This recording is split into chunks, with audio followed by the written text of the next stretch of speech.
stream, dude. What the fuck is that? Like, why would rude? Okay, listen. If you're gonna go to the other ANCAP stream, like, do it. Exit quietly. All right. I mean, first of all, I've been streaming for 2 hours. You know, if you want to give him some love, that's fine. Oh, Zulu's muted. All right, hold on. Oh. Can you speak for me, Zulu? Testing. 1, 2, 3. Testing. 1, 2, 3. All right, try again. Hello. What is happening?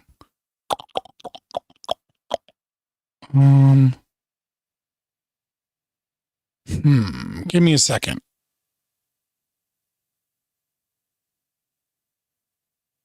First of all, let's fix that.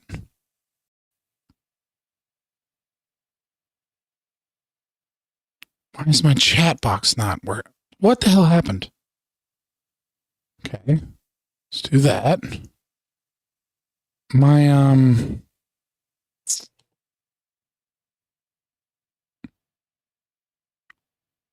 what?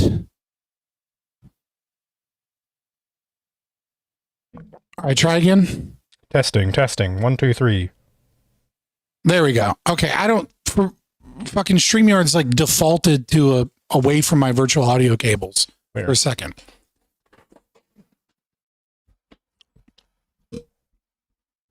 Yes, anyway, how's it going? Good to see you again.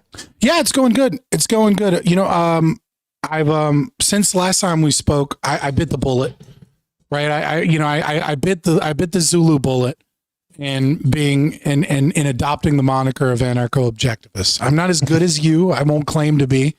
I know my role. Okay, my role is to tell dick jokes and introduce people, you know, to it in my own different way. All right, we have a Venn diagram where there's a lot of overlap, right? And we do different things though. But I had to, and that was one of the things I wanted to talk with you about today. I'm going to be talking with Michael Leibowitz tomorrow, which I'm sure will turn into like a bitchy debate at different points and an interesting conversation at others. But I think that the nail in the coffin for me wasn't, it was like, I was keeping these two things as like two separate ideologies, right? Mm-hmm. I was keeping it as like, I am an ANCAP, and in the domain of things that are like, you know, legally permissible in terms of ANCAP, I use objectivism as my basis 99% of the time. Right. And it was like, okay, well, maybe sometimes I'm a virtue ethicist. And then there's like a realization that like, well, if the virtue ethics is based upon your values, and that just means you're an objectivist with incomplete information, doing the best you can, being like, okay, I should be these things that I value and I respect. So like the whole virtue ethicist thing just kind of falls away once you realize that. And then the thing that actually burned me so much and made me go, okay, I have to be an anarcho-objectivist. I have to start saying that and promulgating that is every single time I would try and discuss ANCAP stuff, it would constantly be, well, you have no answer for what ought man do. And then it would be like, well, yes, I do. I have this whole other ideology. And then they're like, pick a fucking ideology, you retard. And I'm like, no, like I'm an ANCAP, and then my moral decisions are this. And then it just made me realize that, oh God, no. Oh God, no. The concurrent viewers are dropping to go and Zulu must have gone live. Fuck you, you disloyal pieces of shit. It's all right. I'm happy for you. I'm not, but I'm happy for you. I imagine you're gonna overlap. I imagine you'll probably stream longer. They normally stream longer, so maybe they'll go back at the end. Well, I've already been streaming for like an hour and a half. This isn't. I don't think there's much I'm going to do after this, so it's fine. But yeah, it was that problem, right? It was that problem elucidated the issue with ANCAP and libertarianism completely, which is that it's not a complete worldview, and that you can't defeat communism, you can't defeat socialism, you can't defeat, you know, all of these other political ideologies that have an answer to the question, what ought man do? Mm. Because you're giving them nothing, right? Like you're not giving, and honestly, the more I looked into it, the more I realized, okay, no, like I am an objectivist, I am an ANCAP, I am both of these things. Ayn Rand just got a few things wrong, especially once I started reading more about like her ethics paper and was like, oh, Ayn Rand just says illogical shit sometimes. Like the Randians try and like package her together as like this perfect being that completed philosophy. And it's like, okay, she talks about self-defense and she like fucks up the way she talks about self-defense and in like basically saying that like you need a state to have any like she writes away the right of self-defense and contradicts herself. She's not doing that on purpose. It's just like, it's very clear that like she was thinking, coming up with a new philosophy, and that like this was going to need to be cleaned up over time anyways. And it's like, so how do you feel about that? You can't necessarily, put too much blame on Rand for not getting, it right when it came to law. I mean, she was like, she was a fiction writer. So of course, obviously her aesthetics is way better than her legal theory because she didn't really understand the law particularly well. She hadn't read up on like the history of legal theory, so she just kind of like adopted the standard trend of, well, there's going to be a state and what should the state do and blah, blah, blah, blah, and then she proceeded from there. Right. Obviously she was wrong to do this, it's kind of, it is strange, like there is this kind of mythology built up around Ayn Rand, because obviously she did get so much so correct that people just kind of get into this habit of, well, she's on this other area which I perhaps don't know much about. I'm going to assume that Ayn Rand got it right because she already got it right about so many other things that I read about her on. So people kind of get the habit of Ayn Rand said so, therefore. Yes. It's really very destructive. In general, it seems to me that Ayn Rand basically got the metaphysics and epistemology correct, with very rare exception, but often reached, maybe not contradictory, maybe we'll say contradictory. I don't want to make that claim too boldly, right? But often reached incorrect conclusions based upon those things. That's what it feels like. And it's exactly, it's like she got the epistemology and metaphysics right, but then when you go into the domain of law, well, she doesn't know anything about law. She's got the proper philosophy, but without the context of understanding these situations or these hypotheticals or English common law to a large degree, you end up in a position where we needed a Kinsella to come around and like figure out estoppel. We needed other theorists in other domains, and the Randroids seem to be obsessed with, well, she got the metaphysics right and she got the epistemology right. Therefore, all conclusions drawn from that must be correct because the basis is so fundamentally correct. And it's like, well, no, you can draw poor conclusions from a good basis. It happens all the time. And luckily, it does seem to be like, back in the day, I can't speak too much about back in the day because obviously I've only been an objectivist for as long as I've been an objectivist, but like the impression I get is that it used to be just completely verboten, no discussion at all. I mean, I experienced this a little bit when I first started learning about objectivism. There's no discussion at all. It is completely off the table to even consider anarchism as like a legitimate ideology because Ayn Rand completely wrote it off as like worse than communism, basically. So, but nowadays, like, you're getting people like Michael Leibowitz. Obviously, I've been on his show a few times. You're going on his show tomorrow. Like that, you wouldn't get a Michael Leibowitz before. You wouldn't get, or he's on mine. I don't fucking know. Yeah, one way or the other. And like even like Jim Valiant, who's like this big guy. He's big in the objectivist space. Like I've DM'd with him back and forth. Like that would you just don't get that in the olden days of objectivism. They would be like, oh, he's a Murray Rothbard supporter. Get out of here, right? Yeah. I mean, I think to a certain degree, we owe some of that to, and I know this is like a weird distinction, but I think it fits. I think a lot of that has been the conceptual conservative anarchism from Hoppe. And it's not so much because they're conservative, but because of the structuring and argumentation of making the concept of a covenant community popular. Because before the popularity of the covenant community, we were kind of in a domain of like imagining whatever, right?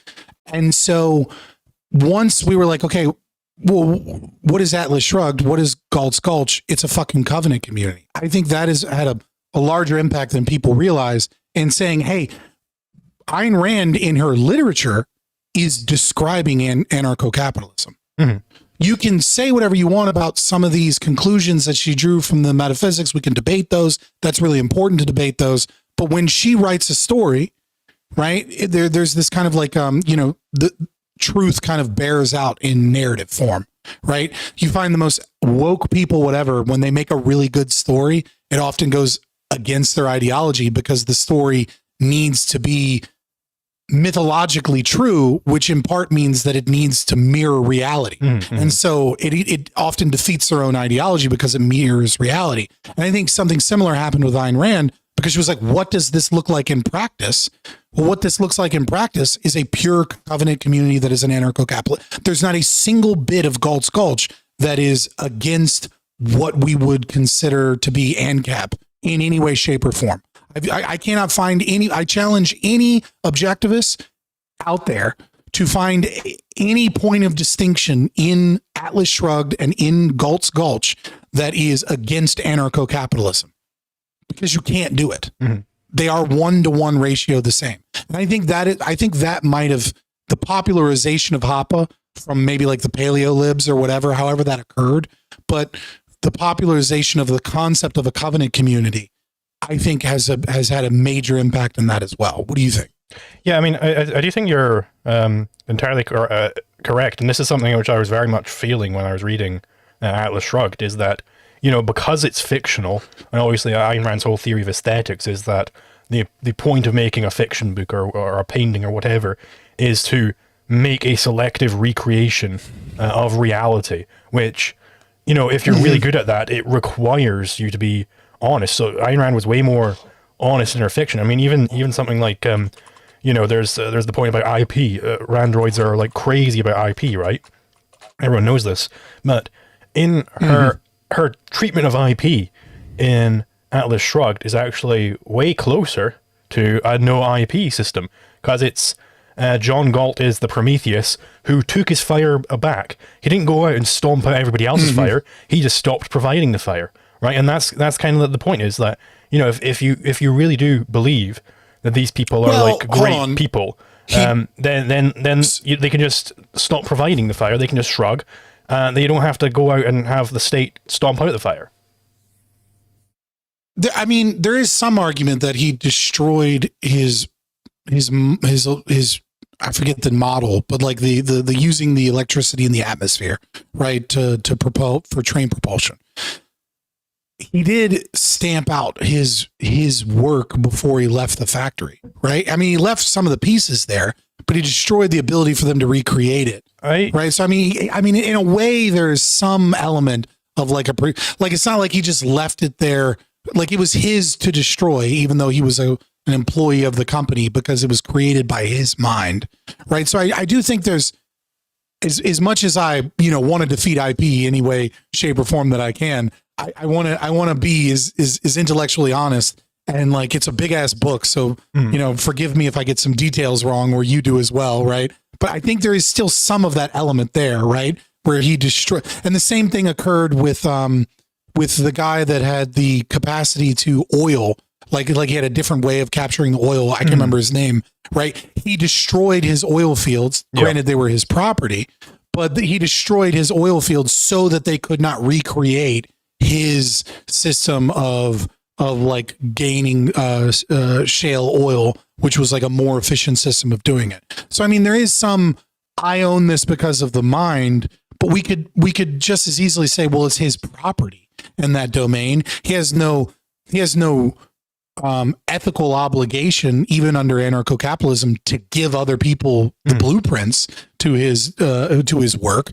And so he destroyed his property and he left. So it does conform with the ANCAP presentation of intellectual property. But if I were to read into it a little bit more, I would say that it was intentional that Ayn Rand considered those inventions to be a product of the mind that the mind owned, and therefore they were destroyed so that the parasites, the leeches, the looters, right, would not have access to those inventions. I mean, maybe I am misremembering it, because I mean, it's, as you say, a very long book, and it's been a while since I've read it. But my understanding was that basically John Galt just He just walked away. He just kind of like, right, I'm rubbing my hands. And that, like, then the people of Starnesville, they were so, like, kind of, you know, animalistic and let's, like, tear down your wooden door to use as firewood, that type of thing, that they basically just, they completely neglected the engine, and they go, oh, there's some wires there I can use to keep my chickens in, and they, like, tore that off, and they tore something else off, and, you know, like, because there is that quote that Dagny's thinking about, like, oh, somebody must be using this as like a bowl or something, you know, somewhere in Starnesville. They just scrapped it for everything it's worth to them. Okay, so maybe it wasn't. Yeah, I don't know. I'd have to read it again. Fuck, I don't want to read Atlas Shrugged again, boys. Atlas Shrugged is an entire audiobook. If you look at it from like measuring from audiobook, right? It is an entire audiobook longer than The Way of Kings. That's how fucking long that book is, right? The Way of Kings, a notoriously too long of a book by Brandon Sanderson, right? Is a whole audiobook shorter than Atlas Shrugged. So having to read it again, I'm like, oh fuck, can't I just read the speech again? but I might have to go through it again to answer that question. But yeah, I do think that her conclusions, I do agree with you to a certain extent that that like when reality is made manifest via the power of telling fiction in an attempt to mirror reality in that narrative work, that it mirrors anarcho-capitalism pretty closely. That IP portion is still up for debate. And I do think it is the biggest hang up because Rand was just wrong. Mm-hmm. She was just wrong about IP. It's okay to admit she was wrong about a couple of things. She was wrong about abortion. Mm-hmm. Like she was just wrong, right? I mean, she believes you could have abortion up to the birth of like that is a distinct human being with its own consciousness. Even if you're using a purely objectivist framing of consciousness, that falls apart because if you're trying to use it in such a way that it excuses an 8-month abortion, then it excuses the murder of a 1.5-year-old baby. Mm-hmm. Because they also lack that same level of consciousness. I mean, those are about the only two things I can think of that she was wrong. Other things she was wrong, but I think it was just merely like poor writing, or like she was thinking through writing, and like the sentences seem to contradict, but the idea isn't wrong. And I think there are a lot of people that want to attack her for things unfairly from that domain. Yeah, definitely. I mean, like, you know, we can sit here all day long and, like, you know, point out, well, Rand was wrong about this, Rand was wrong about that, yada, yada, yada. But she is way, way better than most people will ever give her credit for. I mean, like, it is not at all uncommon that you'll see the opinion that Ayn Rand is not a philosopher from, like, actual, you know, the official, like, legitimate philosophers. They say, no, Ayn Rand was not a philosopher. It's like, you have to be... I was taught that in college. Yeah. My professor specifically told us to avoid reading Ayn Rand because she was unfairly categorized as a philosopher. All she was a bad author. Yeah, because that I regard as taking a whole new level of dishonesty, where you can't even, you know, and it makes it very clear that she was entirely correct about how corrupt philosophy is these days. That you can't even say, at the very least, her epistemology. And you can't go, okay, that's clearly a new, you know, you might disagree with it, but it's very clearly she is doing philosophy. Like, I think it is so dishonest to say, no, she wasn't a philosopher at all. And this is like the commonplace opinion, right? It's absurd. And also, like, you know, this someone in chat said, a bad author by what objective metric? And this is kind of like, I love you guys. Whenever I'm looking over a history of philosophy course, and this course was written after the publication of Atlas Shrugged. This is kind of the cutoff I give, and it doesn't have any mention of Ayn Rand. I'm like, okay, well, this person is dishonest. Like, I don't have to listen to what this person says, because, like, the philosopher of the 20th century, and you're going to go, nah, doesn't bear mentioning. It's like, oh yeah, no, it just stopped after pragmatism, and that's it. And there's nothing else to happen. Right. It's like you mentioned deluge in here, but you don't mention Ayn Rand. Like, what the fuck are you talking about? Right. Like, you mentioned schizos that are just saying contradictory nonsense as like an important, piece of the puzzle to philosophy, but you're not going to mention Ayn Rand.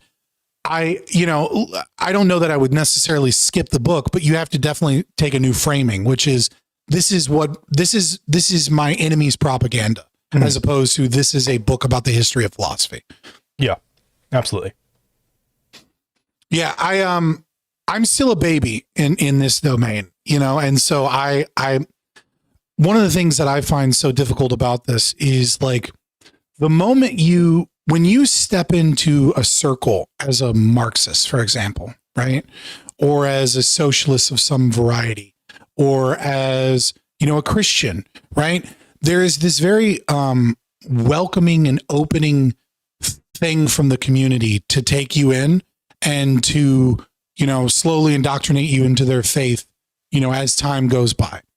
And the exact opposite is true of anarcho-capitalists and objectivists, right? The moment that you go, I think I'm an objectivist, is the moment that you are, pun intended, are submitted to a deluge of as opposed to deluge, of just attacks on difficult to grasp concepts, right? I think there are people that, a lot of Reddit energy objectivists, right? That are like, it's simple. It's like, no, it's fucking not.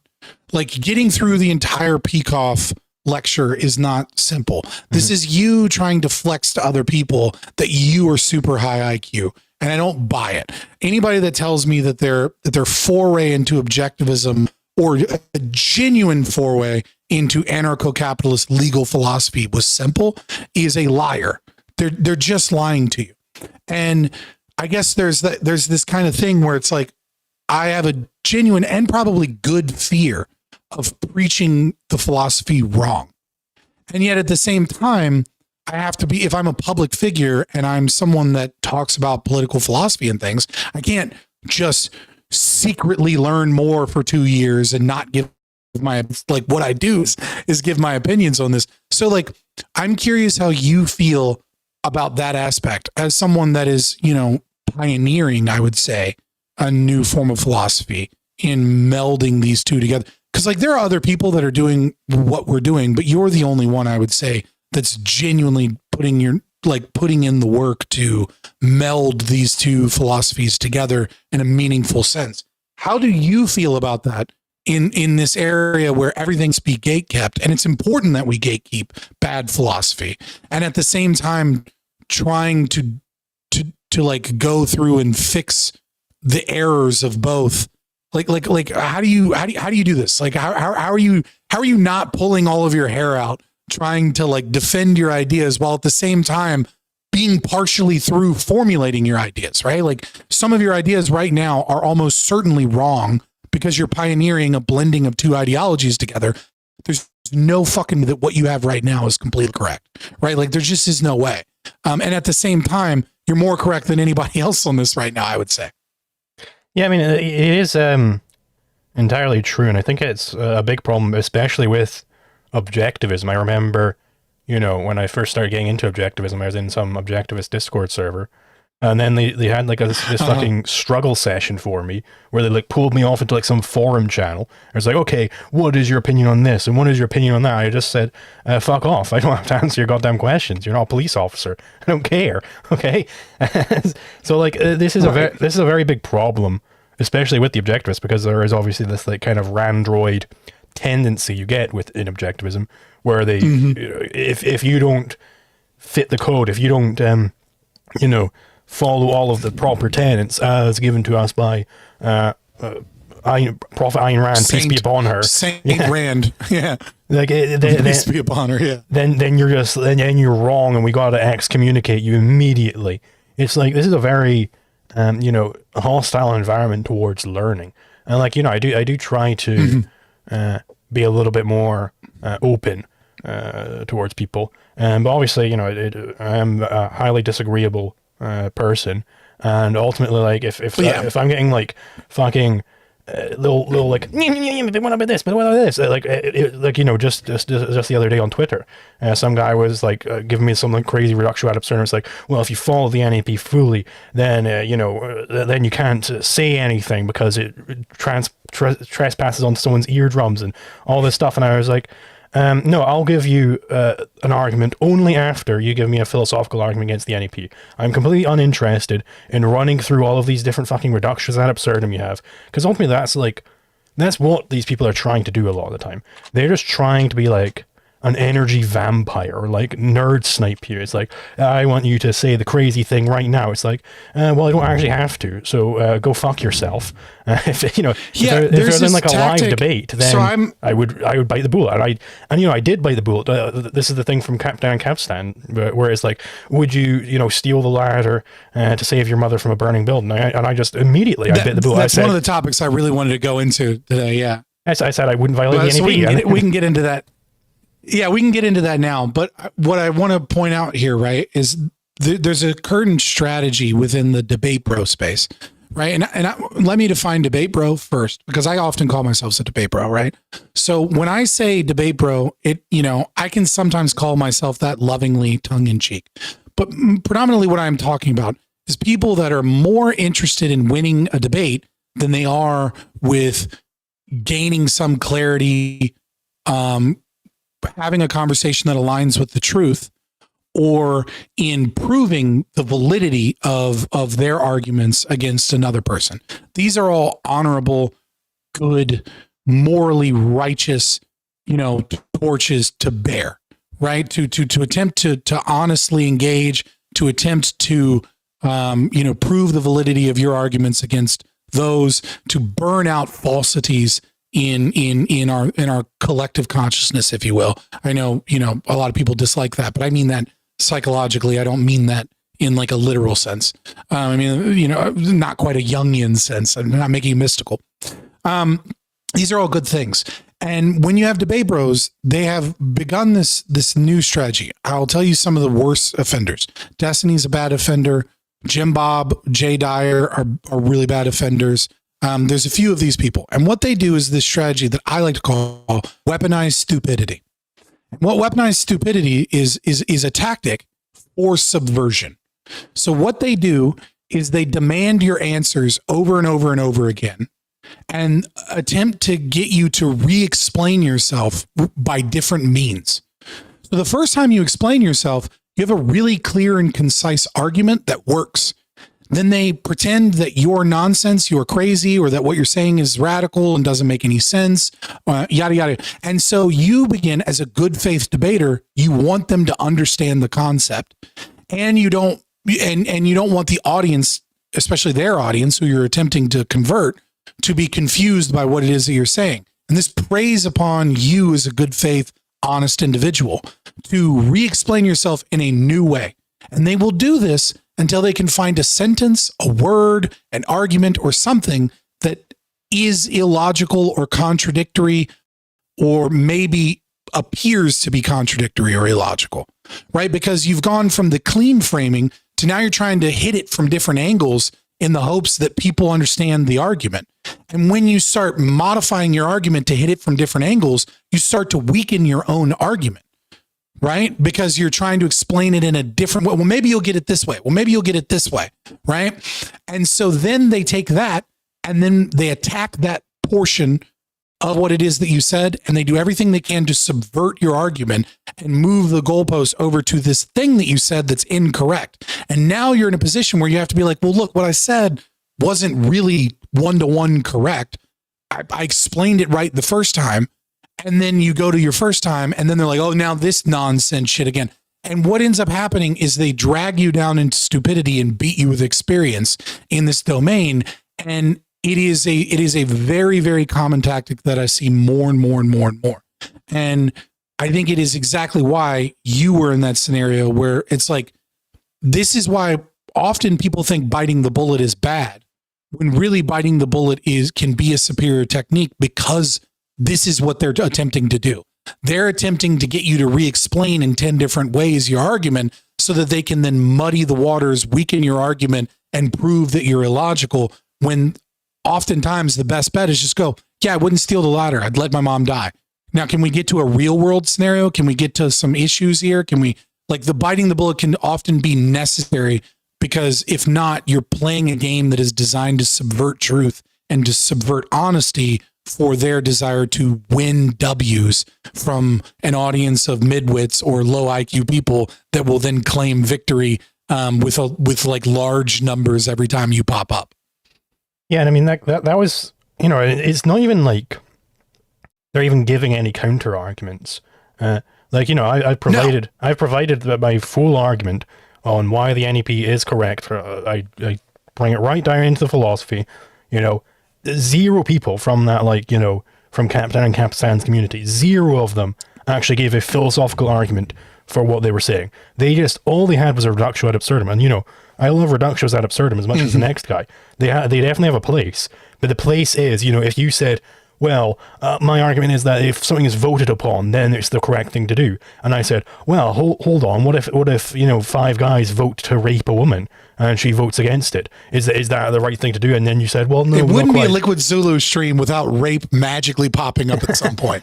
Yeah, because then, like, you know, the role of that reductio ad absurdum is to see if you're being consistent or not.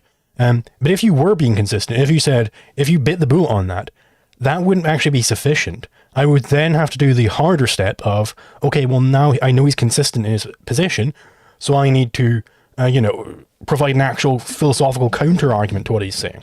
None of those people did that. There's a step 2, but the problem is that they're attempting to win by popularity of an appeal to emotion, right? So they don't need a step 2 because they're not engaged in a real honest conversation about philosophy. They're engaged in getting a W, right? And so when you bite that bullet, then they can use that to be like, this dude would murder his own mom. This dude doesn't care if his mom dies. This dude's an evil person who does, right? Et cetera, et cetera, et cetera, et cetera.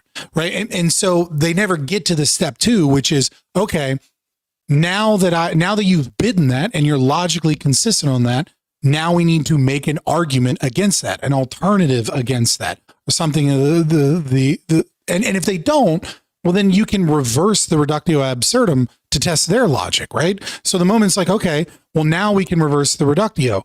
Would you kill and wipe out your entire neighbor's family if they tried to fight you for the ladder? Okay, well, you already said it's justifiable to violate the non-aggression principle. Hold on, pause. Most of you are aware of this analogy. Can you do the analogy real quick and explain what happened on Twitter? Because I just realized that we're talking about something that we both have knowledge of that the audience might not have knowledge of. Sure. So basically the analogy was, it was from a gentleman by the name of Captain and Capistan. He like acted a bunch of people. He acted me. He acted some other people, I believe. And he was like, hey, I'd really like the NEP absolutist to answer me this. So like the scenario was basically that your house is burning and your mother's upstairs and she's going to burn to death unless you use a ladder to help her get down. Now, your neighbor has a ladder over in his house, but he's repeatedly told you that he does not want you under any circumstances using his ladder. So the idea is that this is in some way, first they're saying that this is aggression to take the ladder, that you're stealing the ladder, and then they're asking, would you indeed steal this ladder? That's the hypothetical as given. Now, I just bit the bullet on this, obviously. But there are ways to kind of, you know, rhetorically poke back at this hypothetical. It's like, okay, so am I just some kind of like scumbag who I've like, you know, been parasitizing on my neighbor for so long? He's just like, no, under no circumstances do you take my ladder because I need that ladder for reasons X, Y, Z. You know, it's my livelihood and everything. Or I just hate you. Yeah. Whatever. So stop taking my ladder. And then what I did was I'm already aware. I already know that my neighbor has a ladder, which I obviously need, right? Because I keep asking to borrow it. But at no point did I decide to go to the shops and buy my own ladder. Like, why am I supposed to side with this like parasite who just always assumes that there's going to be this magical other person there that he can just sink his teeth into and get whatever the hell he needs? Like, why am I siding with that person? That person has gotten themselves into that conundrum here. Right? They didn't buy any like fire insurance. They didn't buy any like fire extinguishers. They didn't do anything to prepare for this. right? And I'm supposed to side with this person. It's like, no, fuck off. You don't get to just be a parasite and get away with it. So this is one of the things I wanted to talk about. And one of the reasons I wanted to talk about this is there is this like, I am a nap absolutist. I am. I'm with you. I will bite that bullet. But one of the things that I like to, one of the, how do I put this? When I reach this, I go, okay, there's cognitive dissonance between my moral intuition and my principles. And I think too often, well, dude, thanks for the $20. No words either. I appreciate it. There's often this, I think we could call it autistic tendency. I don't care. Whatever you want to call it, right? Where people go, okay, well, the principle is right, therefore the emotion is wrong. I think that's completely false. I think moral intuition points towards a potential problem and that you should actually engage with understanding that. And if you have principles, either A, whatever that principle is wrong, which is the view they're taking, or B, there's some missing context here. And so I think this is one of there's a completely defeating thing here, which is reality. Okay. And in reality, people have values that are very, very strong that overwrite property rights. They just do. That is just a truth, right? That's a truth of the human condition. And so if this was a problem where someone dies because they can't get the ladder, or where someone sues someone for stealing their ladder because they violated the NAP and they had express non-permission, whatever term you want to use, right, towards their property previously, right? Because if there's no expressed, desire, I'm going to take the ladder because I'm going to assume that my fucking neighbor has an implied consent that he wants to let me save my mother's life over a fucking steel ladder, right? If that turns out to be false at a later time, I'm sorry I violated the NAP. I didn't fucking know. I didn't think you were a psycho. How can we resolve this? I'll pay you your money, right? But if before that, he said, you cannot use my fucking ladder. Ancapistan number 126 is probably going to institute some form of insurance law in some way that says, if you want to be represented by our insurance company, we don't want to deal with problems like this. We don't want our company tied to protecting people's assets so that they can't be used to save the life of another human being. And moreover, just to add one quick thing. The market is very... Just add one quick let thing. me just finish. I'm almost done. Oh, sure. Very quickly. It will resolve itself because it is very obvious that people value the life of a human being in general to such a degree that it is not financially feasible for an insurance company to consistently protect minor property damage from so that other people don't use it to save another human being's life. And that morality clause is going to be put into that insurance. That rule will be changed because there is a moral intuition there that maybe somebody's ladder isn't more important than my mother's life, but I don't have the right to impose that on them. But our culture and our society, our people should fix this. We should voluntarily adopt a system that says, yeah, in the event that someone's life is in serious threat, in order to have our insurance and rights enforcement agency or whatever, you have to agree that you're going to let your property be used in that domain under these specific circumstances, which is the reductio ad absurdum. Not under all circumstances. Continue. I'm sorry. Yeah. Just wanted to finish that argument, flesh it out. Because there's something, Hoppa talks about this, that these insurance firms, they'll tend to bind people to a certain civilized activity. Like, because if you're going around provoking attacks against you, well, you can't actually insure against that. Like, I can't insure you for painting your own wall black. Like, because if I were to give you that insurance package, you'd immediately just walk up to your wall, paint it black, and you get money from me, right? So that is completely uninsurable. So, and this could, fit into the same sort of thing, that if this neighbor is really being such a dickhead that he's going to let your mother die because he doesn't want his ladder to get, like, dirty with soot or something, he's kind of, that type of activity, if you're operating like this day after day, you're kind of provoking people to want to aggress against you. So it's like the insurance firm, they're going to have to say, like, no, cut that out or else we're not insuring you against aggression if you're going around making people want to aggress against you all the time. And I think, just in general on this, like, one way to approach this sort of type of scenario is to say, well, actually, it wouldn't be a great. Some people in some of these scenarios. I mean, I saw Casimir the other day. He was saying like, well, in the flagpole scenario, you're allowed to evict as gently as possible. So that's not forcing them off the ladder. That's, hey, come on inside and get the hell out of here. Right. So you can attack it in that sense where you're saying, well, actually, you're wrong about whether this is aggression or not in your reductio. But the other way, that works in the flagpole scenario because his argument is, and correct me if I'm wrong, Casimir, I know you're in chat, that you have to have the mens rea of aggression in order for it to be considered aggression, right? So in the flagpole scenario, you have fallen and just grabbed onto something. You have no intention of trespassing on the person's property. I don't know, like you're like, right, like you're falling, so you grab onto the flagpole to save your life. Is that mens rea of aggression if you knew previously that you're not allowed to touch the flagpole? I don't know. That's a gray area that I have difficulty grappling with. But maybe he'll pop up in chat and if he wants to go further or discuss that with you later. Sure. Okay, so that's like one way to attack these types of certainly not if you didn't know before. Yeah. Is to go like, okay, well, you're actually wrong about this being aggression. But the other way I've seen some people dealing with this reductio is they say, well, I would just commit the crime. So they're accepting that's a crime. I would just commit the crime and then I'd deal with the punishment later. I regard this as a horrible type of principle to have. It's not even a principle. It's the negation of principle. It's basically equivalent. I've given this reductio many times to people, and none of them are able to answer it. Where it's like, hey, Adolf Hitler, he decides he's going to do the Holocaust, even though he's a total anarcho-capitalist. Adolf Hitler is the biggest anarcho-capitalist ever. Okay, and he decides, well, I still want to do the Holocaust, so I'm just going to do the Holocaust, and then I'll accept the punishment as it comes. And you notice right. with this type of scenario, with this type of thing, where you're just kind of giving yourself license to commit aggression, it actually has no stopping point. So I could say, I'll accept the punishment when it comes. And then when the punishment comes, I commit the new crime of trying to get out of my punishment. It's like, don't worry, I'll accept the punishment for that new crime when the punishment comes. Right.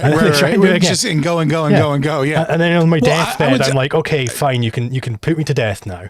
It's like, well, I can say if you're not making a moral judgment, that's a terrible argument. I agree with you. It's a terrible argument because you're attempting to justify aggression, no matter how you spin it. That being said, just to give the devil his due, I do think that there are those that are not theorists, right? Who are descriptively, or they're describing what would likely occur in the scenario is, I think, different than saying that is okay, right? So just to give the devil his due, I would say it's okay to say, I don't know what I would do in that scenario, but if my mom was dying, I'd probably take the fucking ladder. Mm-hmm. That's just who I am. Now, if you say it is right for me to do that, or this solves the conundrum in some way, then you are making a horrible argument that justify. I mean, like you are either admitting the law of the jungle or you're in the domain of ethics. Those are your only two fucking choices. And if you're saying that you can violate the non-aggression principle based off of personal preference and that it is morally right to do so, you are in the law of the jungle, right? You have opened yourself up to all crime. And you have admitted that only thing that matters is power, and that whomever has the power can do whatever they want. And you have no argument against them doing so. You have no argument to say that there's something morally wrong with someone coming and murdering your whole family because they had the power to do so and you lack the power to respond. Right. But if you're being honest with yourself, I think in those reductios, I think most humans probably would take the latter, even with express non-permission, but that doesn't mean that that's the right thing to do. That is just a nature of the weakness of humanity and how we are often driven by emotions and love, and we do crazy things. Like I've starved for 3 days before, right? I have been in a situation where I was homeless, where I did not have access to food. Right. To describe the state I was in, I was also smoking cigarettes. And one of the things that I would do is I would go out to public places and I would crumple the burnt end of a cigarette in one pile and then crumple the non-burnt into another pile and then re-roll all of the semi-smoked tobacco just to smoke a cigarette because I didn't have the money to purchase cigarettes and I had been days without food. I never stole anything that entire time, right? But I've also never been 5 days without food or 6 days without food. And if I'm honest with myself, there's a line where I'm going to break. There's a point where I'm going to become a beast, right? Where I'm no longer a rational thinking actor because I'm so driven by hunger that my faculties have gone to a position where I'm a beast and I should be treated as a beast. That's the answer is if you act like a beast, you ought to be treated like a beast, and that's not morally good. Trying to justify theft just because you're hungry is the communist argument. It is the conquest de pain, right? The conquest of bread. That is the fucking argument at its fundamental level, is that when you're starving, you get to steal. But I would say, kind of like my argument earlier, is that a healthy society would recognize that is a part of humanity. And that there needs to be not expressed permission per se, but that there needs to be an implied consent in those extreme scenarios. And that I would prefer to live in that society and I would voluntarily adopt those rules. That doesn't necessarily mean that that excuses that, but it does excuse that if we all live in a society where we say, if somebody is 5 days without food, they're allowed, like you've all voluntarily agreed that somebody give them some source of food. If someone's mother is about to die, you've all voluntarily agreed that they can grab your ladder and use it to save her mother's life, et cetera, et cetera. And that's kind of like my point of contention here is that, like, I think they are pointing out in that reductio a problem, right? But they're using it to try and justify evil. Yeah, for sure. I mean, like there's definitely, like, you're correct by that distinction. That, like, you know, some people, there's a difference between the questions of, well, would you do it versus should you do it? And I always treat these questions of would you do X, Y, Z in these types of debates. I always treat that as them asking, should you do X, Y, Z? Because that's really what they're trying to get at, right? Because they're trying to ask, it's an ethics debate, so they're trying to ask about your ethics. I did end up getting a concession from Jacob Winograd on this. He made a tweet saying, like, you know what, Zulu's correct. I can send it into the chat. I don't know who this person is. Can you send it? Yeah, sure. I don't know who this person is.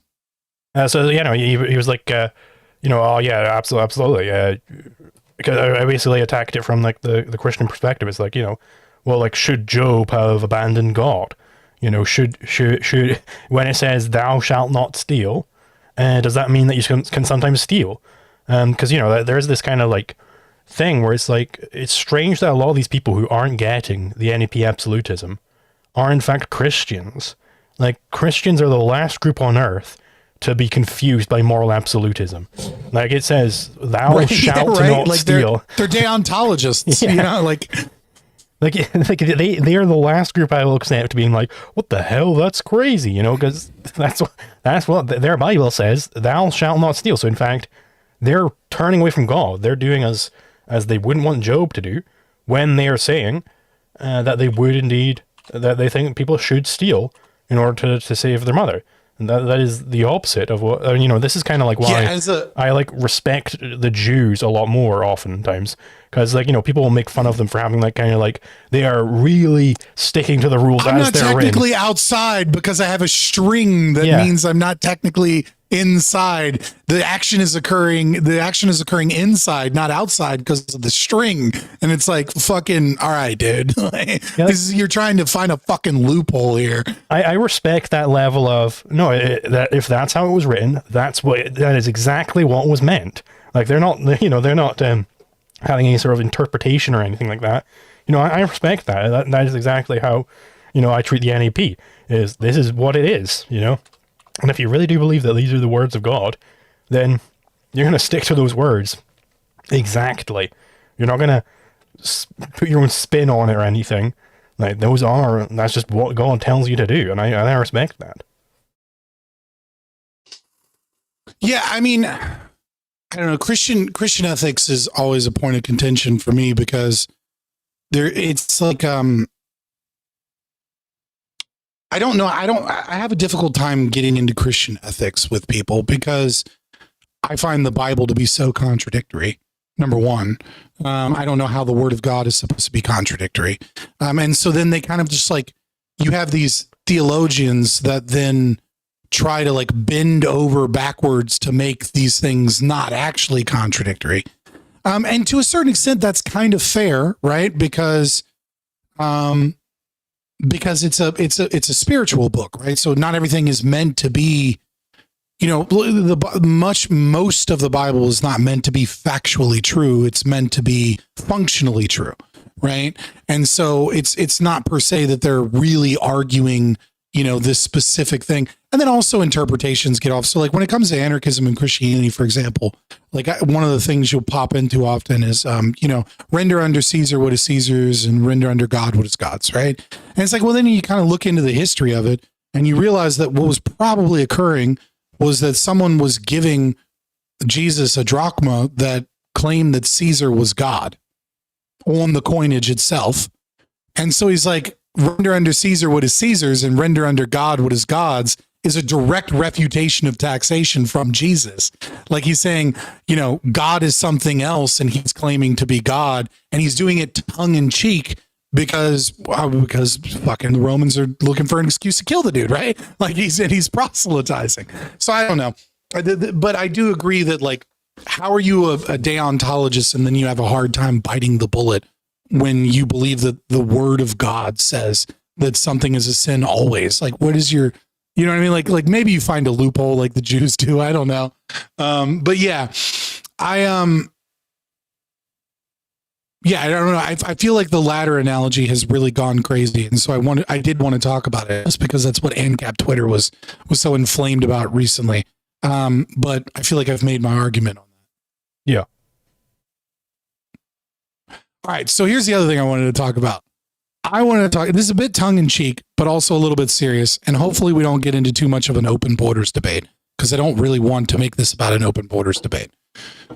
But I am an American. And I am sitting from across the pond watching the UK.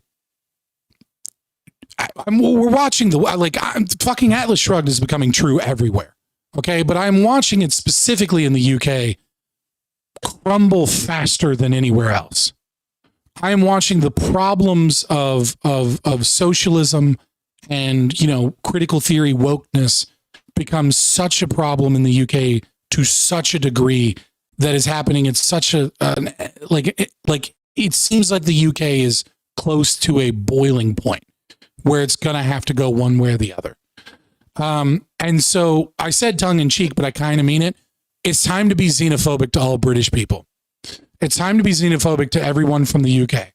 And what I mean by this is I do not want a single fucking person from the UK coming to America, gaining citizenship here, and then voting just the same way that Californians that run to Texas vote. Like, I want to remind every British person, you did this, you destroyed your country, that's why you're fucking fleeing here. But I also wanted to talk with you about it because there's so few fucking people in the UK that share this ideology that we have. We're seeing an album with so many, like there's so many things happening. Lucy Connolly, the immigration issue, right? And I understand we differ on that, but nevertheless, we can still talk about the way it has been implemented and the breakdown of the NIH and the free speech issues that I'm seeing and the way crime is being handled, et cetera, et cetera. How do you feel about me proclaiming to my chat to be xenophobic to all people with a British accent? It makes sense, in the sense that I believe, if a person is coming from a place where there is evidence that they're going to be some sort of a leftist, then you should at least treat them with suspicion until they're, because then there is actual evidence that, if all you know about a person is that they were born and raised in the United Kingdom, you have evidence that they're probably going to be some sort of leftist. They almost certainly support the NHS, for instance. Like, that is horrible communist bullshit, right? And I think it's entirely proper to treat that with suspicion. And you're right, because there is this kind of sense of, somebody will be in some socialist hellhole, and then they'll recognize how hellish it is. They'll finally escape that hellhole, and they didn't update their priors, as the rationalists like to say. They didn't actually analyze at all why it turned into a hellhole, because it turned into a hellhole precisely for the policies that they're now trying to get implemented elsewhere. And it's kind of just a lack of understanding of cause and effect, in my view. And that is like the most horrible type of poison that you can have in your head, is to not recognize cause and effect. Yeah, it's just, okay, so we're agreed. I'm gonna start being xenophobic towards all Brits and British accents until I learn that they're one of the good ones. Liquid Zulu, I know, is one of the good ones, but most people with a British accent, I assume you're a piece of shit until I have other knowledge. But going more onto this, I'm an American, right? I am as American as they come, in the sense that my family's ancestry is rooted predominantly in American culture, right? I didn't grow up with like a Polish family, right, that immigrated here and maintained like Polish religious traditions and ate Polish food and brought Polish values, right? I'm part Melungeon, right? From Appalachia. I'm part black. I am mostly white. I am, from German and French and obviously Scottish, right? Everyone knows my last name's Scott, right? It's one of those like off the boat names they give you, right? So, but I don't have an ancestral tie to anything other than America. And America's kind of reaching that point now, I think, where we've been around long enough to where I'm okay with that, right? There's a certain amount of time that an empire or a nation goes before that land has a rich, steeped tradition that you feel that as an ethnicity, right? America in 1700, you're not really ethnically American. You're ethnically British, living in a British colony in this new land, right? But I'm ethnically American. And I just have to ask, like, as a British person who has, and I apologize if you're more Scottish or Welsh or whatever. I just know you're from the UK, and pretty redheaded. So, we could draw some potentially incorrect conclusions from that. Right. But nevertheless, like, how do you cope with what's happening in your country to such a degree that every value that would have been a British or a Scottish value has been almost completely subverted in the last 50 years. I mean, obviously the story goes back longer than that, but I mean, especially in the last 20 or 30 years, it is like any concept of English common law or rights from that stem from England, right? They stem from the Magna Carta. Like historically speaking, the concept of individualism and individual rights and everything. And now you're living in a country where people can go to prison for bad tweets. Yeah, it is very concerning, of course. I mean, I've pretty much written off the UK. I want to leave this hellhole as soon as possible. But the other day, I saw this tweet. One of the good ones. I told you, chat. I saw this tweet. I'll send into the studio chat, where it was somebody saying like, "Oh, US TikTok have discovered there are black Scottish people." And I attached a picture of Jared Taylor and said, "This man is Japanese," because he. I saw that, and then one of the comments was like something slant eye or something. yeah. I don't want to scroll down. It was like a slur, and I was like, "Yeah, that's hilarious." Yeah, because I mean that is if they're going to, because I can't necessarily say exactly what I think of. The idea of a black Scottish person. So I'm just openly granting the standard they're giving, that there can be black Scottish people. That's okay. Then Jared Taylor is a Japanese man. He is fully Japanese. He's 100% Japanese.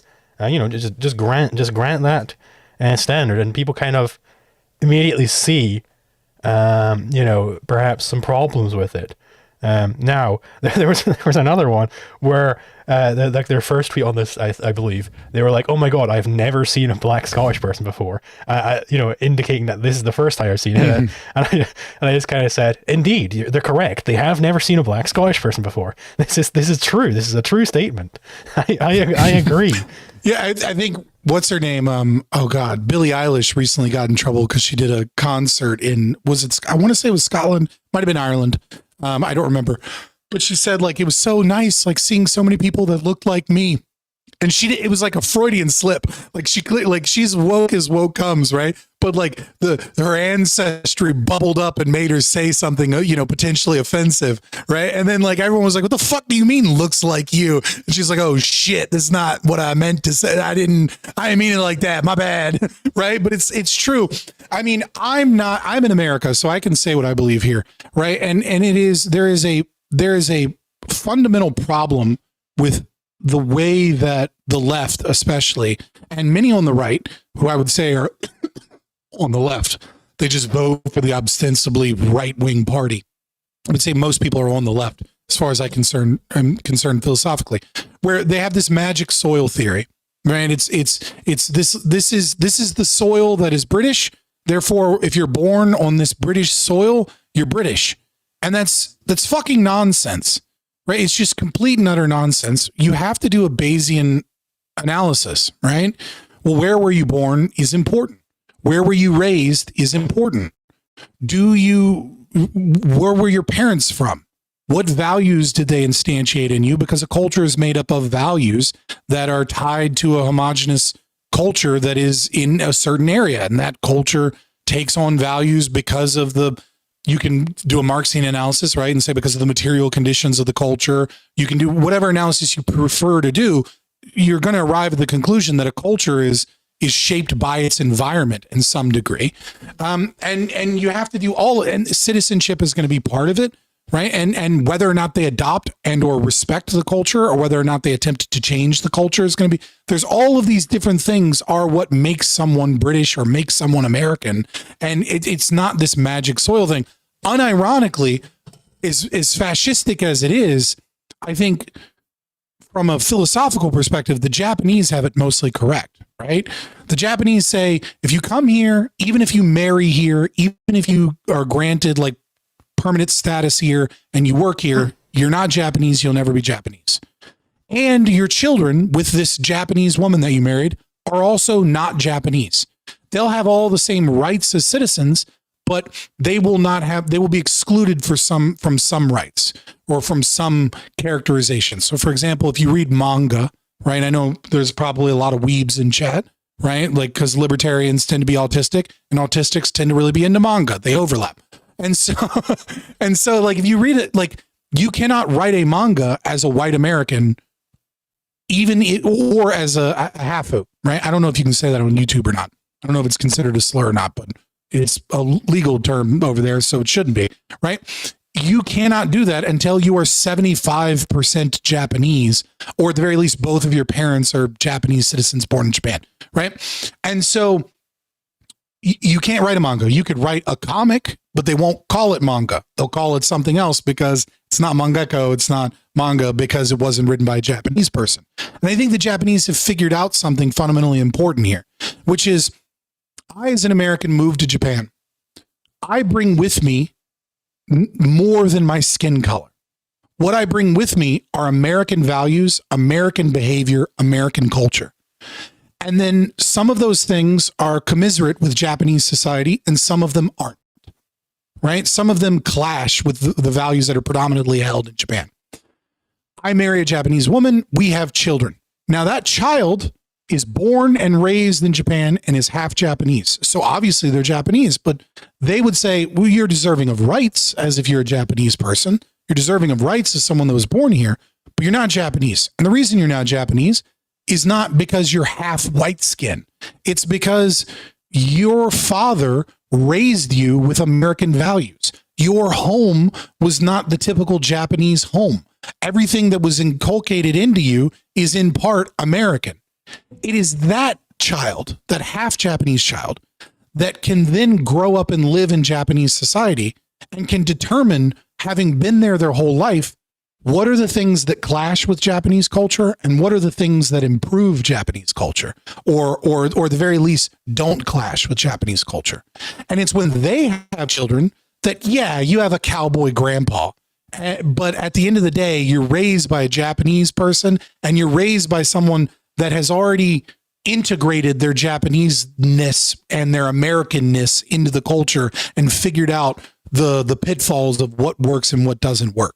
And so, like, as much as obviously generalities, are not, generalizations are a problem, and obviously there's no perfect answer, but I think the Japanese have pretty much figured out exactly what is a Japanese and what is a non-Japanese. They don't care that you're 25% white. Not really, right? But they do care if you're half white. And there's reason to care.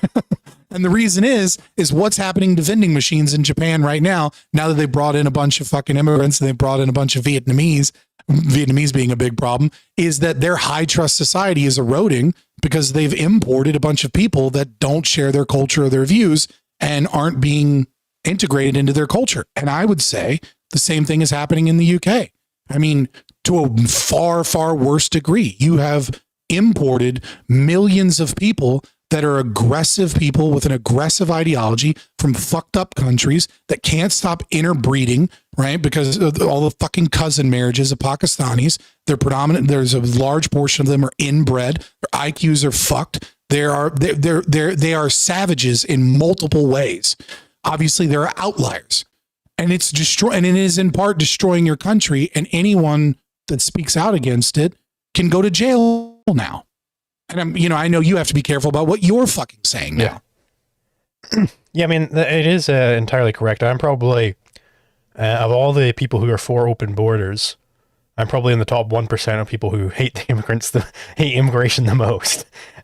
It was never for me. It was never like this kind of, oh, immigrants are always so great. They're so peaceful. They're so capitalist. It was so I just love them so much. I just want as many as possible. It was always, I detest most of these people, but fundamentally detesting someone doesn't give me the right, doesn't give anybody else the right either, to tell them where they're allowed to go, right? Now, I think certainly it's proper to speak out against, giving these people a kind of, the 5-star hotel that they can just live in for free. Mm-hmm. It's like, am I paying for that? Why am I paying for this? Why do I have to fucking pay for this? It's nonsense. And yeah, you're right. These people, like, it is very clearly noticeable that, the culture of the UK is slipping away. And it doesn't have to be this way. Like the Sikhs, there are plenty of Sikhs came over. Obviously Britain used to have control over India, so a lot of Sikhs ended up coming over, and they integrated pretty well for the most part, right? You have a lot of curry restaurants across the UK. They've integrated with the British culture, really. They have. They're not speaking Hindi to each other. They're not doing any of this sort of stuff. But the more recent wave of immigration, at least a lot of it, not so much integration. It's very much, there's this account on Twitter called UK Aesthetics, YOOKAY Aesthetics.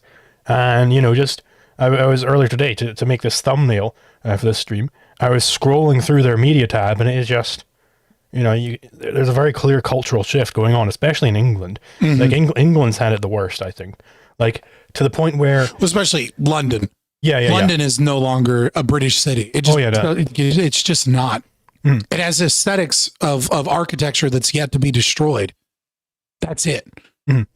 It's like this is a very, like, it's gone to the point where English people trying to fly the English flag, and that is a symbol of resistance, where these people are being called racist. Everything. Yeah, you would never get that in Scotland. Scottish people love the Scottish flag. All the kind of satellite regions, I call them, in the UK, they're very much more nationalistic than the English, because, the English They are the dominant force within the British Empire. They've always been the dominant force. We're speaking English right now. I think there's a lot of great things about England, but you kind of get this sort of Randian envy towards the English because they are in the dominant position. You always are trying to attack the person in the dominant position. So a lot of at least Scottish people, they like hate. You're breaking up a little bit. Oh, sorry. Oh, dearie me. Reconnection successful. Okay. There we go. So, yeah, no, like this is, there's a lot of envy towards the English because they are, of course, in like the dominant position within the British Empire. They always have been. So you get a lot of hatred towards them, and I think a lot of English people have kind of swallowed this anti-nationalism, which is really, it's very, very destructive, and I think it's entirely proper to kind of poke fun at English people when they are hating being English. Like, no, you shouldn't hate being English. Yeah, it's like this new wave of protest of like painting the St. George Cross places. I'm not pro vandalism, okay? Like, but insofar as doing it in, traffic circles on public property, go fuck yourself, right? You know what I mean? Like, there's nothing, I know you can't explicitly, now that you had to, especially with the VPN up, I know you can't explicitly say what I'm going to say, which is, there is no such thing as, like I have no problem whatsoever in vandalizing public property with your nation's flag. Fuck off.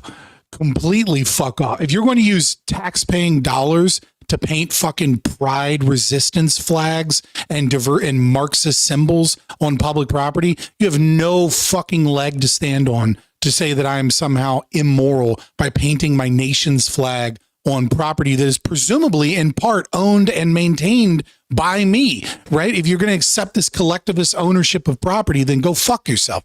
And I do think it is a great form of protest in the sense that it's very hard to argue against, even though so many Brits have. But it's difficult because it does paint you to the normal person of like, what's wrong with our flag? Like, why do you have hatred for our own flag? But it's terrifying to watch from the outside because we're dealing with our own Marxist bullshit here in this country, right? Like, we elected Donald Trump, to presumably bring some sense of capitalism and rationality back. And so many libertarians sucked his dick, being like, oh, Trump's actually not that bad. Meanwhile, Trump is bragging about the fact that America now owns 10% of Intel. That in and of it, that is infuriating to me. And not just because I'm an AMD fanboy, right? I'm mad for other reasons, though that is one of them, right? That Intel's going to get all these corporate contracts and government contracts because the state is going to pressure Intel and success, and Intel's going to continuously suck, which means what? It means AMD is not going to spend as much money on research and development on their chips, because why would they? Because their major competition is Intel. I mean, obviously they have like some other competitors for like Macintosh and stuff like that. But yeah, it's like the Lucy Connolly situation to me is insane as well, because it's not so much that it happened, because it's a story that I've heard 2,000 times now, right? Which is British person says mildly offensive thing on Twitter and then gets a visit from the police and then is, forced to, do a mea culpa and pay a fine or go to jail. And then obviously her situation is a little bit more extreme in the sense that she was pressured into pleading guilty to the crime of nothing. She didn't incite a fucking fire. She said, what do I care? Right? She literally just said, like, I don't care if you guys get burned and die. I'm so sick of you taking all my money and resources. And then she deleted it a couple hours later because she was like, all right, that was probably too much. Right? Like, she even recognized that was like kind of hateful and kind of like a fucked up thing to say from a moral perspective, but from a legal perspective, you have no concept of freedom of speech in your country. It does not exist in any way, shape, or form. I mean, but the thing that surprised me the most about it has been so many journalists and podcasters and media representatives that have been like, look at this spiteful, evil piece of shit. She should have done more time in prison. They're being paid like, a lot. As an American, like, what? A lot of them are being paid by the UK government, by the way. The UK government does, like, you know, sort of sponsorship deals, you could call them, with a lot of UK influencers. So that's why a lot of them are very much pro-government. Even if it's like just like a makeup influencer or something, suddenly they're talking about like, oh, the government's so great. It's like, where'd that come from? Well, because they paid a lot of money. It's like, where did the makeup influencer come? Yeah, I mean, the same thing happens in America, but it's less direct, right? In America, what ends up happening is somebody like George Soros, obviously George Soros is, I'm only using that because that's a name everybody knows, right? Sets up some non-governmental organization that is designed to promote diversity in soccer or some shit, right? And then tax money goes towards this program, this NGO that's doing wonderful things. And then private donations towards this, get traded for favors in lobbying and politics. And then what you end up having is these NGOs then find some TikTok influencer to support Kamala Harris in a campaign, and they have deliverables and all these things that they're being paid. And you're like, well, your taxes aren't paying for that. It's like, yeah, but the NGO that set it up, the initial NGO that funneled money to another NGO, that funneled money to another NGO, that NGO gets like 40% of its funding in like grants from taxes. So yes, we fucking are, right? Like, it's just more layers of bullshit that occur in America because we don't have like media licenses and shit where there's this presumed legitimacy of taxpayers, paying their TV license to go to the BBC or some shit. Yeah, I do want to like kind of just touch back on this this flag painting campaign going on in England, because which is, by the way, the crazy part is that it was a Reform MP, Reform UK, which is the party of Nigel Farage, who got us out of the EU. They were saying how terrible it was that they're doing this vandalism. Meanwhile, the Prime Minister, Keir Starmer, who is in the Labour Party, which is like, the left-wing party, quote unquote, or obviously there isn't really a real right-wing party here. But the Prime Minister was asked about it, and he said he supports flying the English flag. So he's signalling in favour of the English flag, whereas the Reformer is signalling against it, which is a very dire situation to be in. But even if, the argument that was being given by the Reform MPs who are against this was that it's dangerous because the traffic circle, it needs to be all white. And I think you pointed out something very important there, which kind of throws this argument completely out of the water, is that there will constantly be, governments everywhere will constantly be changing out traffic signals and stuff to be LGBTQ colors. So clearly the colors aren't actually that important, right? You can get away with painting these things different colors without like this massive disaster happening. And I don't think anybody in the UK who has a driver's license is at all confused when they come up to a roundabout, but they're like, oh my god, the middle circle, it's not all white, what do I do here? And they start like swerving wildly and crashing into trees and everything. Like, this doesn't happen to anybody. We understand what roundabouts are, they're everywhere. Well, I've noticed this thing that is occurring in politics because, populism occurs when this is going to be a bit of a Marxian analysis, so forgive me for it. But it's my opinion that populism starts to pop up, for lack of a better term, when material conditions stop being stable, right? Like I think people are willing to buy into bullshit narrative tax money. They don't give a fuck if your government starts restricting, what teachers can and can't teach. And they don't give a fuck about most things. Most people are completely disinterested politically, so long as, I had a professor, or not a professor, it was for my AP history class. And like, we called him the shadow speaker. It's a long story. I'm not going to get into it, but because he was like speaking, because there was an article written about him in the 90s, because he's in the Virginia House of Representatives, and they called him the shadow speaker because he was the guy pulling the strings from the behind, right?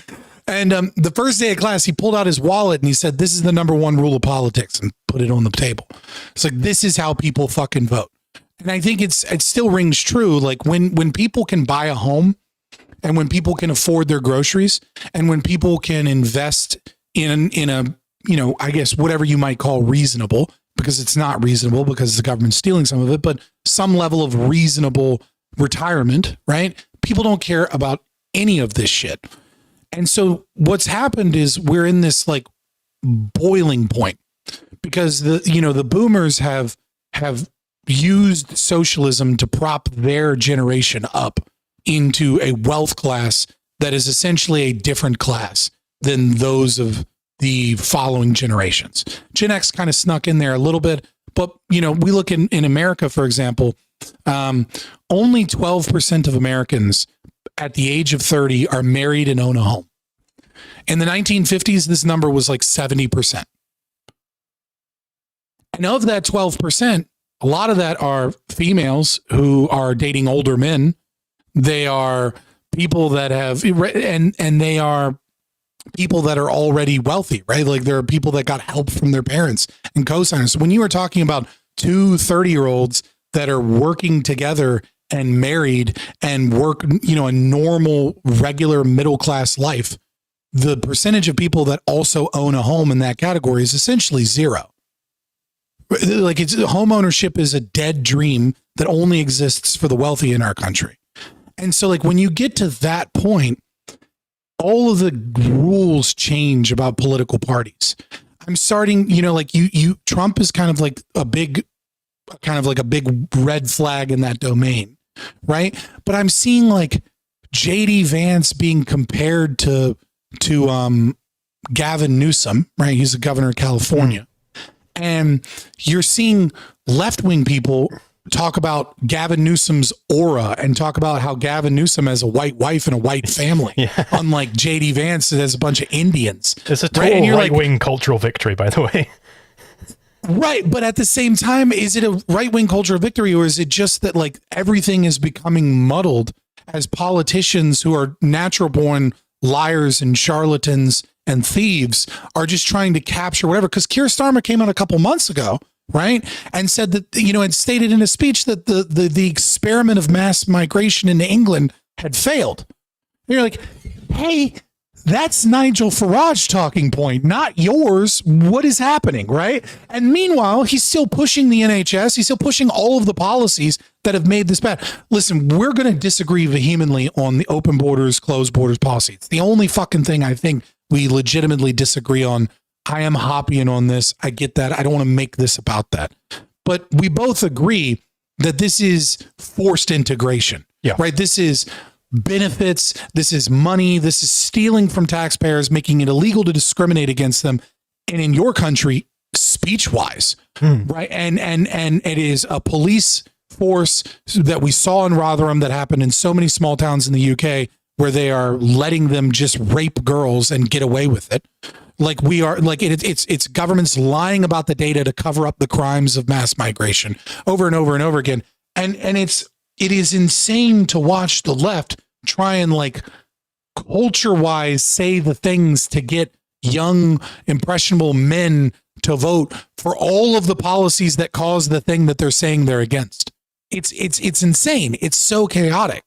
I don't know what's going to happen to your country, man, but like you got to get over here. You got to fucking finish your degree and get your ass over here, man. We need you.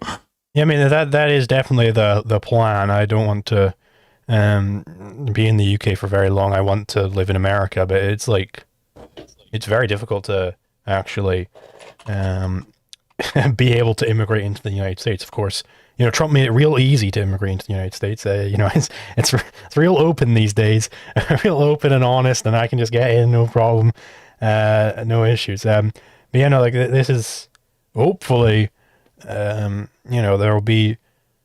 I don't even know what to hope for anymore. There was a great opportunity when we had Brexit happening.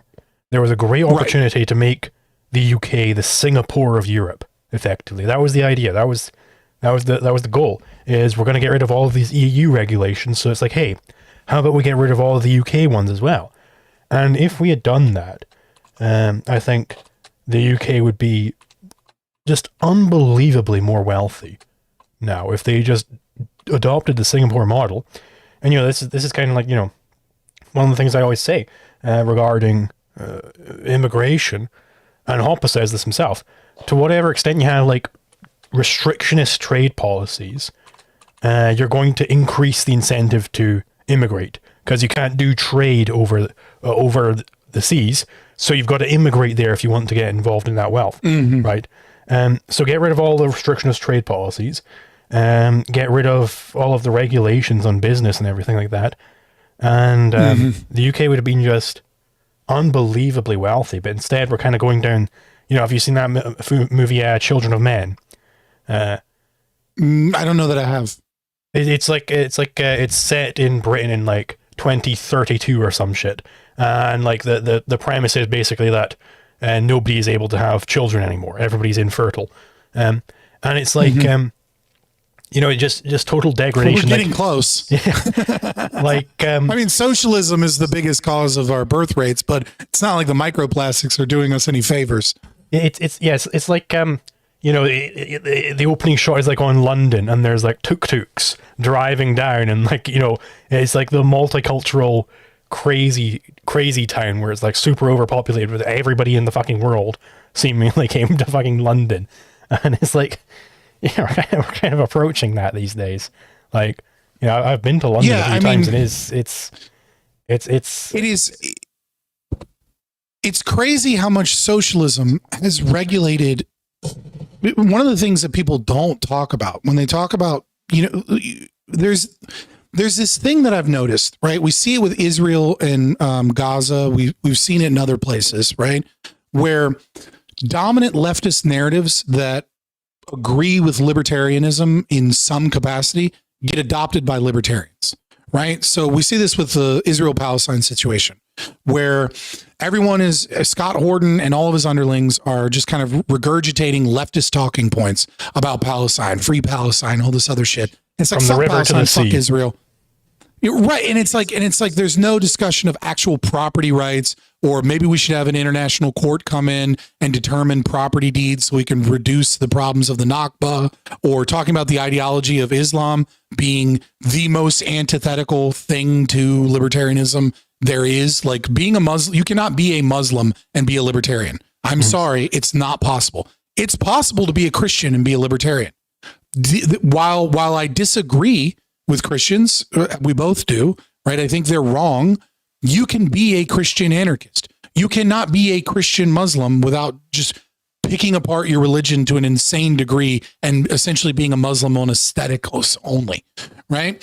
And so, but because they have a specific legal theory, right? They have the Sharia law, right? Which is, it's part of their religion, right? Like, it's about conquest. It's like it's a demand. It's a demand to lie, right? They have a demand to lie in order to push Islam. They have apostasy as a crime, a legal crime in their religion. Is if you leave the religion, we kill you, right? Like there's so much wrong. There's like legal opinions under Sharia law of like, women's testimony in court is only legally to be considered half that of a man's, like, which might not have been a bad idea on that one. I don't know. I'm 50-50 on that one, boys. But wink, wink, nudge, nudge. But I see this, and I see this with economics and immigration as well. And what I mean by that is we all love talking about the U.S. petrodollar. We all love talking about wars in the Middle East being used to prop up the U.S. dollar as a currency, right? We love talking about, and then we talk about shipping jobs overseas. And there's this weird thing that nobody wants to talk about that is especially important in the UK that libertarians don't discuss at all, which is, okay, well, why did so much manufacturing leave the UK? Why was it shipped over? Why was it cheaper? One of the things that I see is people will brag about how since 1997, the UK's carbon emissions have gone down to an extreme degree. But when you calculate the carbon emissions of the products made in China that are then imported to the UK, lo and behold, the per capita carbon emissions have gone up in the UK. They haven't gone down.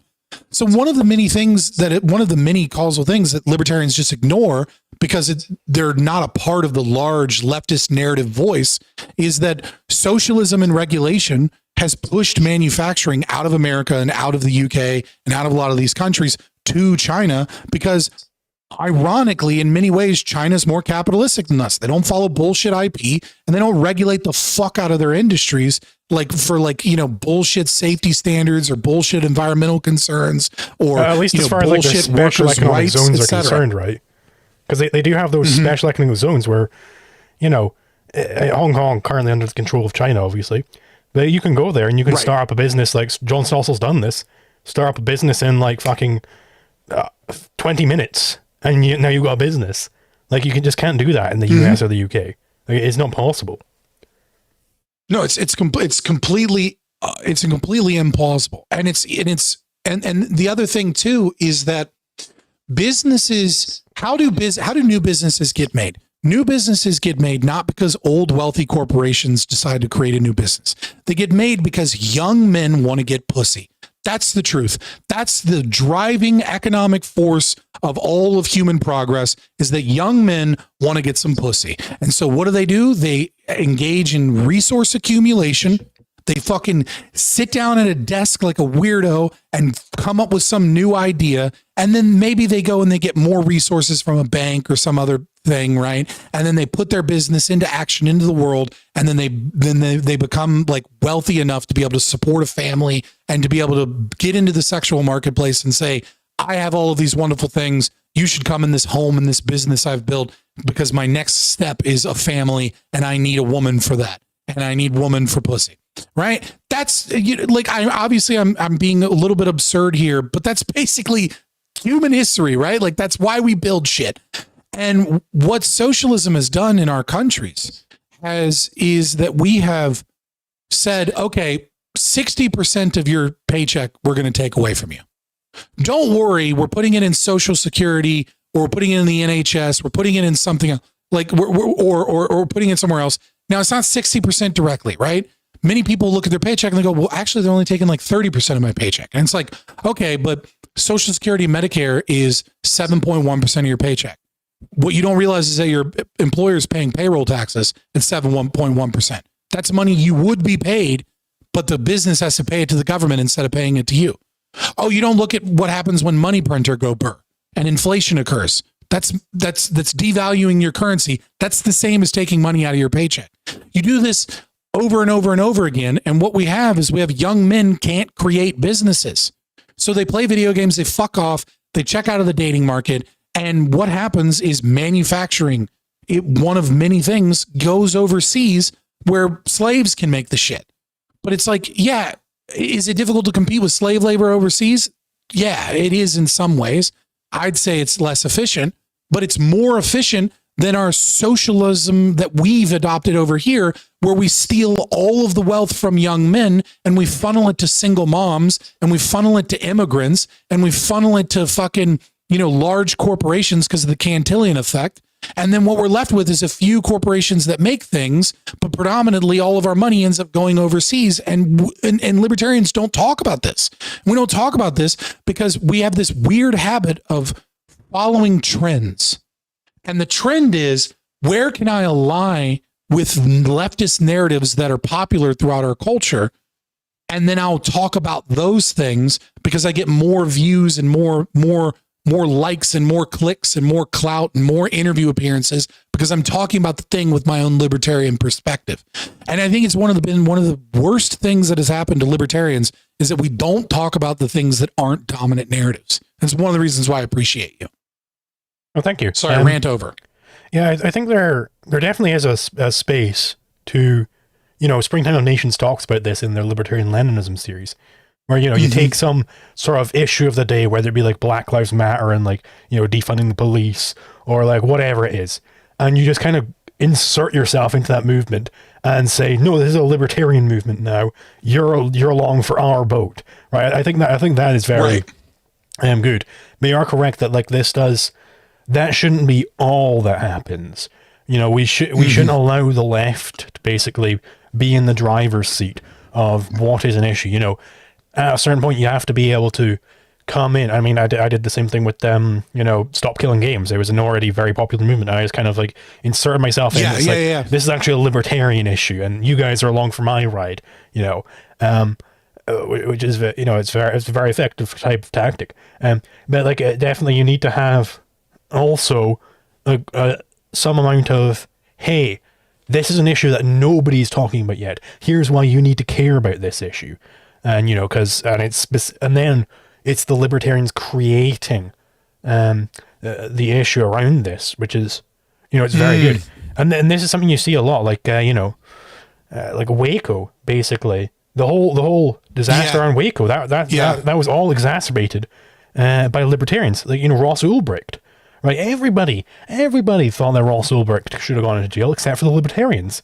They came in and they made it a libertarian issue, and then the Bitcoin community obviously came in later, and they just have to adopt the libertarian talking points on this, because the libertarians were the ones who really were pushing the free Ross movement, and this is a very, it's very important to do that as well. I agree. I think there's a double issue here.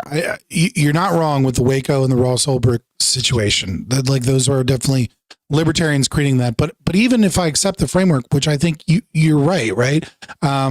We should attach ourselves to popular movements and make them libertarian issues. My biggest problem, however, though, I guess what I was trying to point out is that I noticed that so many libertarians fail to make it a libertarian issue.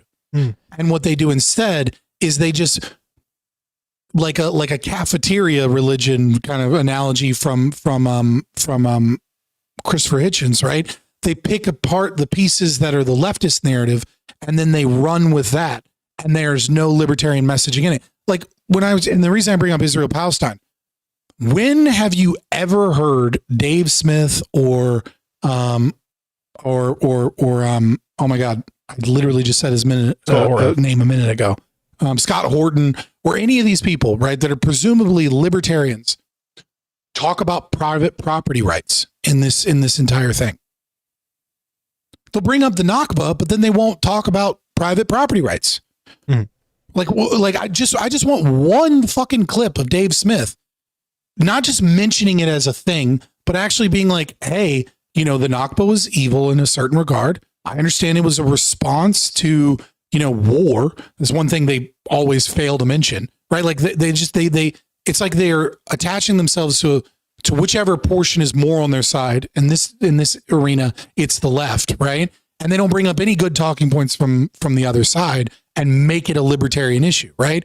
Because if I was talking about Israel Palestine, if I was in Dave Smith's position, right, I would say, like, well, yeah, the Nakba was fucking horrible and evil, but we also have to recognize that there were a lot of fucking terrorists, and that the Nakba didn't happen until 18 months after them being beset by war from Muslim nations that wanted to wipe them off the face of the earth. This was an extreme overreaction to war, right? They were like, it was a collectivist mindset. It was like, what we need to do is we need to have a court go through property deeds, and then we need to have your day in court that says, was your ancestor who owned this land, or potentially maybe they're still alive, they're really old, do we have evidence that they were a terrorist? Were they in a terrorist organization? Because terrorists lose their property rights. Okay, they weren't. There's no evidence whatsoever. Then obviously their deed to their home supersedes the person that's currently living on their stolen property. Now, I get that's kind of autistic. I get that's kind of but like, why is that not? And then go into all the other shit, right? But like, at least sprinkle some fucking libertarianism in there. Instead, what we're getting is just leftist narratives.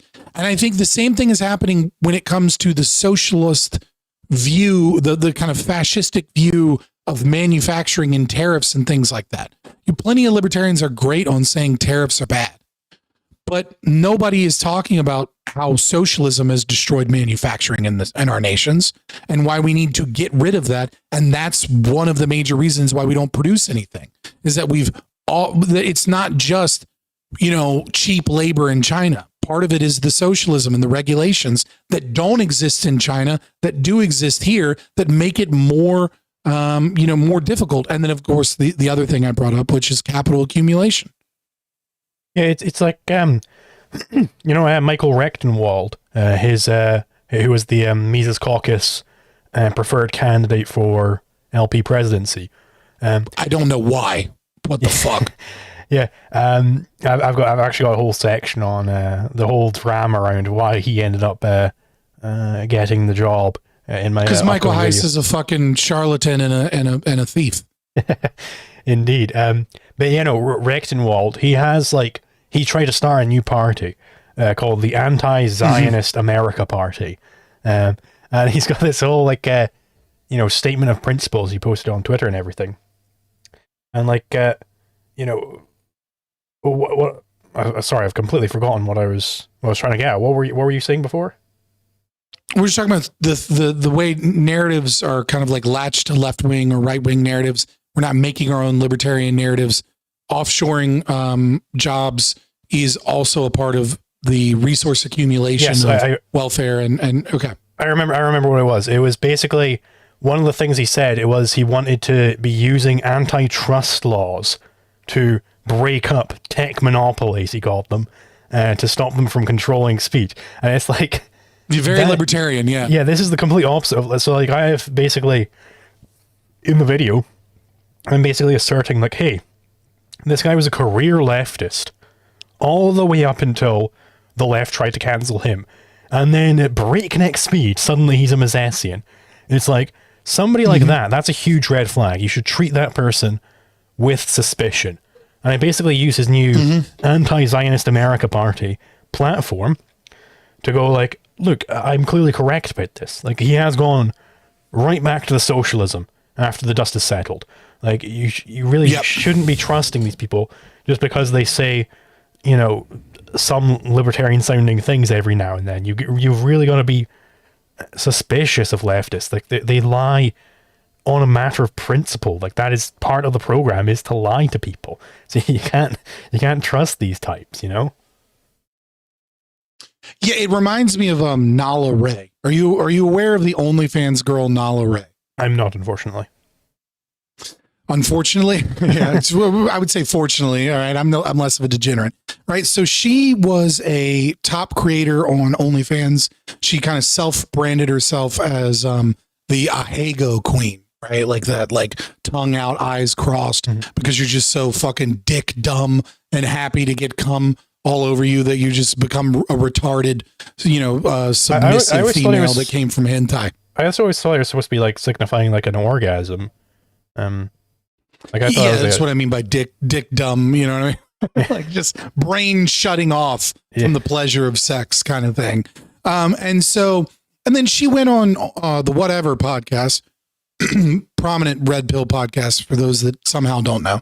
And she sold herself as, as this, this complete degenerate. And she said that, her favorite thing to do was to try and break up marriages by having sex with married men. And she would target them specifically, and just a horrible, degenerate, immoral piece of shit that isn't technically violating the yeah, I think I might have seen this lady on the Whatever podcast before. I've just looked up her picture. So yeah.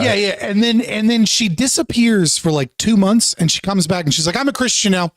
I'm a born again Christian. I am the greatest. I've found Jesus. I'm great. I'm getting married soon. Who knows? Anyways, buy my Bible courses and buy my, check out my cooking videos where I have a brand new roller and it still has the sticker on it, and I'm doing this ooh, and while she's she's just being a whore e-girl with a Christian aesthetic. And half of the Christians in the debate space, punditry or whatever, were well, Jesus saves. All right. How dare you? Not Matt Walsh, but the other guy, Michael, whatever his name is, did a whole sit down interview with him. He was like, you Christians that are attacking this girl and calling her a whore, how dare you? And it's if someone was a whore 2 months ago, the worst of the worst, a slattern, a harlot, a creature of the night, a night walker, whatever fucking term you want to use, boys. And then 2 months later, Michael Knowles, thank you. And then 2 months later, she's doing the circuit about Christianity, getting a bunch of shit wrong because she has no idea what the fuck she's talking about. And debating with people about her virtue and about how she and grace and and all these other things. Nobody is saying, at least from the Christian perspective, Jesus can't save. I'll say it, but they're not saying it. What they're saying is I don't believe you. You should not be trusted. You should not come into this space and then try and garner money and merch sales from young men that are going to follow you down this path of like fucking subtle whoredom. Like we don't trust like you like, but then there's another person, Kat Von D. Kat Von D was a bit of a degenerate, famous tattoo artist. She was on like the Ink shows or whatever. She's become Orthodox. And what she's done is like every now and then she posts pictures of herself fully clothed with like a veil on going into an Orthodox church being like, I don't know if my opinions are right or wrong. I'm on a journey. I just want to update you guys on my journey. I've been doing this. I'm trying to get right with God. Those are two totally different reactions. And like, we have to be very careful as libertarians and that like to not pick Nala, to pick Kat Von D, right? Like Rechtenwald did no mea culpa. He lied about donating to Hillary Clinton multiple times. He dismissed everybody when they were like, hey man, why is your name on this DARPA research? Oh, I've never fucking done anything with that. I was just in the lab. They put my name on shit or something, whatever. Why are you even bringing that up? I'm a libertarian through and through. And it's like, no, you have to be willing to distrust people. And this is one of the things I do love about objectivists and libertarians. It's a love-hate relationship, is that they do indeed gatekeep. But we have to be better about it. We still have to be better about it. We're still not hard enough. Yeah, and it's like, you know, specifically Angela McArdle, I want to call out on this. Because she, you know, I've watched many, many hours of various Mises Caucus personalities throughout the past few months. Many, many hours of live streams and everything. And Angela McArdle is very, very willing, you know, the loser brigade to money launder? Well, I'm not making that specific allegation, because she'll sue me if I make it. Neither am I. I thought maybe that's what you were thinking about. I don't know. But see, yeah, like she's very willing to say that there's federal agents amongst the loser brigade, like the kind of Prague caucus, right? She's very willing to say that. But the second it comes to Michael Rechtenwald, all of her suspicions suddenly just melt away. And it's like, you know, I just kind of, one thing I like to do with these types of people is I like to say, because they recognize that they made a huge mistake with their endorsement of Trump and their endorsement of Rechtenwald and all of these things. Like Rechtenwald has since come out and called Dave Smith controlled opposition, and he's controlled by the Jews and everything. It's very funny stuff. So like, I just like to highlight, and I highlight this to Jacob Winograd a lot. It's like, okay, there are specific reasons why you got this wrong. There are specific causes for this that I was calling out all along. And you really need to go back and you need to check your premises. Figure out why it was that your predictions were so horrendously off, and why all of, you know, my people were so correct on everything. You know, these people should just be honest, and they should really carefully think about why that might be. You know, why was I right? Why was Liquid Zulu right? And why was Dave Smith wrong? That's just all I ask, you know? Well, it's similar. You know, there was this Mises Caucus kind of feeling in the LP, right? Which was, or like narrative, which was, oh, well, the Prags are all just failed lefty DC politicians. And it was like, that could never be true of us because reasons. What reasons? And it's like, because like, so for example, I remember when, you know, the Mises Caucus was on the rise, and I was supporting the Mises Caucus because I wanted to get rid of the Prags, right? I was excited. And then I saw this Ukraine Russia protest that they were going to do in DC, and they were going to mix with communists. They had Jackson Hinkle as a speaker. Scott Ritter, I believe, as well. And I called, I believe Scott Ritter as well, the convicted child predator. And that's what I said. I went on to Twitter and I was like, why are we aligning with communists? Our history has shown every time that we do this, it backfires, right? Like you have like every time it's like Tucker was pushed out. Proudhon's understudy in the Paris Accords was pushed out, right? Like every time that we align with communists, they shoot us in the fucking back. Like, I understand you want a united front to stop war, but we want to stop this war because we don't want, you know, corporate business CIA interests involved in, gobbling up contracts and black and vetch and all this other shit. But the left doesn't want this war. The communists and tankies don't want this war because they support Russia. We fucking don't. Like, we don't need to mix these narratives. This is a bad idea. And then when they stood behind Scott Ritter, I was like, dude, what the fuck are you doing? Why do you have a convicted? He wasn't a convicted. He was convicted from, like, an agent had called him and solicited like things with him, pretending to be underage. Right. So he was cheating on his wife, trying to hook up with a 16-year-old girl, at least in his mind. Right. There was no actual 16-year-old girl, just to be precise. Right. And I was like, this is a fucking problem. So I go on, so I had Clint Russell on my program before I went in on this. And then he invited me on his program. And I go there, and then he ambushes me about this take. And I was like, yeah, I'm right. And then I explained it. And then his audience agreed with me. A while after that, he goes cold. No DMs. I can't get in contact with him. I'm like, but whatever. He's a busy guy.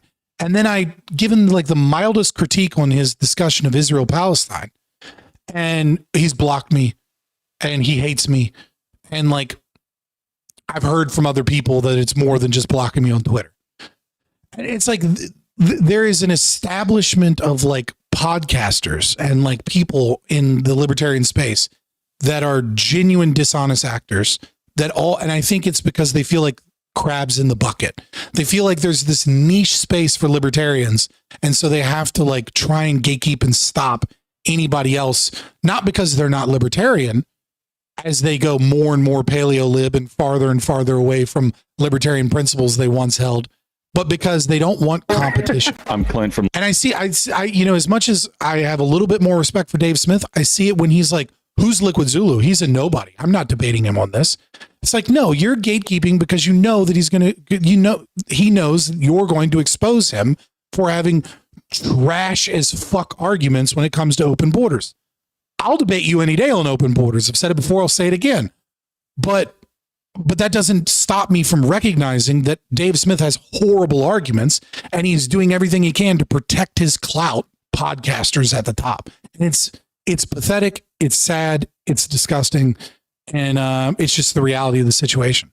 And like, ultimately, I've just pulled up Clint's channel here because I've got a plugin that lets me see views from the past month. And I can confirm that I get more views than this guy. This guy who Dave Smith was on stage with, laughing about like, oh, there's some people I would never debate because they're so irrelevant. Liquid Zulu's one of them. Like, I live rent-free in Dave Smith's mind. I'm completely convinced of this at this point. Even though, like, none of what he said. Is this a channel meme that you have? Everyone keeps going, who's this Dave Smith guy? Is this like a meme you have in your channel? I mean, perhaps. Because I mean, like, fucking, every time Dave Smith brings up me, he organically brings me up constantly. Right. He's always like, this guy is completely worthless. I would never debate him. He's so stupid and he's not even worth my time. And it's like, okay, just on every level, it doesn't make sense. Because Dave Smith, first of all, has terrible fucking arguments. He doesn't actually understand libertarianism. I've got a whole section in my upcoming video titled Dave Smith Failed Libertarianism. He's 101. Forgotten. I'm going to be a little bit more. I love to burn bridges. He has forgotten arguments and theory that he once knew. Mm-hmm. And I have a hard time buying that. Like, he used to talk about Mencken. He used to talk about Hoppe. He used to quote Hoppe's arguments. And then as he's gotten more popular, he has magically forgotten arguments that are strict libertarian arguments in favor of populist right-wing arguments with a liberty bend to them. I don't trust that. Yeah, because I mean, like the big thesis of the video, which I build up to, is that he's just fundamentally a grifter. These people are just fundamentally grifters, and I mean that in like the truest sense of the word, is that they aren't actually advocating for libertarianism. I've got an entire section in the video again where I take Dave Smith's standard of what a libertarian is, because he went on Reason podcast, just asking questions. He was the first episode, and it was titled "What is Libertarianism?" And he was asked what a libertarian is, and I use his standard for what a libertarian is, and contrast it with a later clip from him where he rejects those things that he says you have to accept to be a libertarian. So it's like, okay, you know, the video ends off with, Dave Smith is not a libertarian, not by my standard, but by Dave Smith's standard. Dave Smith says that Dave Smith is not a libertarian. What was his definition? I'm just curious. I can pull up the exact thing here if I. You can paraphrase if it takes too long. I mean, I basically I narrow it down to just the non-aggression principle. He said something like, "Oh, you need to believe in the non-aggression principle, private property rights, and trade." And you know, like any like fucking baby libertarian, he doesn't understand how to get down to fundamentals. It doesn't understand that all of those things come from the non-aggression principle, and therefore they're unnecessary distinctions. Yeah. He adds all the caveats like, oh, they're against like force, they're against fraud, they're against blah, blah. You know, he does that bullshit. But I like narrow it down to basically the NEP, and then I say, okay.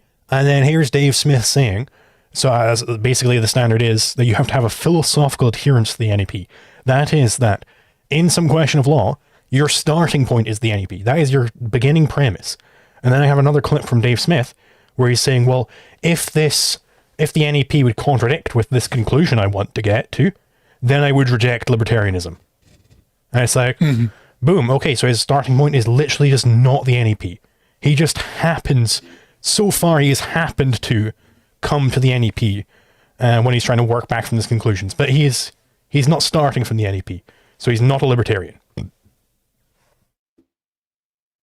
Yeah, I mean, Dave Smith, you know, I also have to give credit where credit is due. I mean, he has pushed libertine ideology to a lot of famous people and a lot of comedians and podcasters and things. And, you know, that's a start, right? But I worry the more I engage in this game, this form of entertainment, right? The more I kind of come back to a conversation we had years ago where the question was, you know, what is better? Is it better to have a big tent, broad thing so that we can filter out philosophers from that small domain deeper down the rabbit hole, right? Is it better to have somebody like Dave Smith that introduces people to libertarianism so they find Mentis Wave and then they find you or me or somebody, you know what I mean? Like, is that better? Or is it better to just not have people muddying the waters at the top? And the longer I do this, the more I realize that it's just better to not have people muddying the waters at the top. And to be honest, I try to be as honest as I can about my motivations and my actions. It's one of the reasons I took on the moniker of anarcho-objectivist, is to differentiate myself from the non-theorists, to differentiate myself from the people that go, I'm libertarian. I'm kind of at a point now where I kind of agree with because I had a conversation with Michael Leibowitz off camera about this, where he was like, you know, what the fuck is a libertarian? The definition is nonsense. And I'm like, no, it's one that adheres to the NAP. But I'm almost at this point where I'm like, yeah, you guys can have that term. I'm almost at that. I'm not quite there, but I'm almost at the term where there's so many people saying such contradictory nonsense to both libertarianism and to their own words that I'm almost willing to just be like, nope, I'm an anarcho-objectivist. We're different. We're better than you. You guys go have that thing. How do you feel about the reclamation or the purity of the word libertarian? Because I feel like we're losing that fight even as we gain prominence, we're losing the fight over that word. I mean, that is possible because the pragmatists, they have been very successful in generating fiat libertarians. That is libertarians in name only. They've been very, very successful at doing this. You know, anybody and their fucking mother can be a goddamn libertarian these days, it seems like. But there is definitely... You know, I mean, the term doesn't necessarily matter that much. You know, I've been told by people who I trust very deeply, who have been to objectivist conferences, that the majority of young objectivists are at least aware of my work these days, which is, you know, that's a very positive direction to be going in. That's a big win. And like, you know, that's why, you know, I generally don't use the term anarcho-objectivist very much. I normally just say that I am an objectivist and I believe that that entails anarcho-capitalism. But I have absolutely no problem with anybody calling themselves an anarcho-objectivist, you know. That kind of came out of people in my community decided to start calling themselves that, and fine enough that it is very clearly different to the orthodox objectivism, you might say. Right. It's a very different type of way of looking at it. If you defeat all the Randroids, I'll take on the term, you know what I mean? Like, but for now, I want to differentiate myself from both, you know, like. Yeah, and that's completely fair. And like, I think, people like to black pill a lot. I'm really not a black pillar when it comes to these things. I think these ideas, their time has come. Like and it can change. People underestimate just how quickly political ideologies can change. Like it can change like that. It could be 10 years down the line, we're having a president talking about objectivism being great. It can really change that fast. Who would have saw Malay? No one saw that coming 10 years ago. It's literally impossible to see that a socialist country that is doubling down on socialism would elect, I know Hoppe and a few other people are like, he's not a real ANCAP. Piss off. Just piss off with that take. Oh, I'm sorry the guy with a coalition government didn't abolish the state. All right. Like he's done a lot of wonderful things. And most of his talks are very, very ANCAP, both at the UN. I mean, he went to the fucking UN and shit on them for being illiberal and not devoted towards liberalism. I mean, like just fuck off, right? But who would have seen that? So, I mean, I agree with you. Like who knows what the fuck happens in 10 years? Like, because this came from, 60 odd years ago? It was a dozen people in Murray Rothbard's living room. Now, the president of Argentina is talking about anarcho-capitalism. Like it really happens way faster than people realize. Cause this is how, cause it's all dependent on the philosophy. And sometimes, the philosophy of the day right now is some vague Kantian garbage. In the US, it's mostly like pragmatists and it's just vague nonsense and nobody is able to get to truth. And in fact, there was a private lecture that James Elias in Ductica was giving the other day to me and some other people. And he was talking about how basically, because philosophy has been so destroyed because of Kant, that people end up kind of just tending towards faith and dogmatism because they have these values and they understand implicitly that their values are important, but they can't defend them philosophically. So they just have to have dogmatic adherence to those values, and they'll just flail around and reach out for anybody who can secure those values. And that's why you get people like Trump coming about. That is a signal that, this really can't go on forever. There needs to be a new philosophy coming about. And what will that new philosophy be? It's either going to come from a new Plato or a new Aristotle. We already had the new Aristotle in Ayn Rand, so you'd have to have a hell of a fucking Plato to follow up Ayn Rand. You really would have to have Plato number 2. Yeah.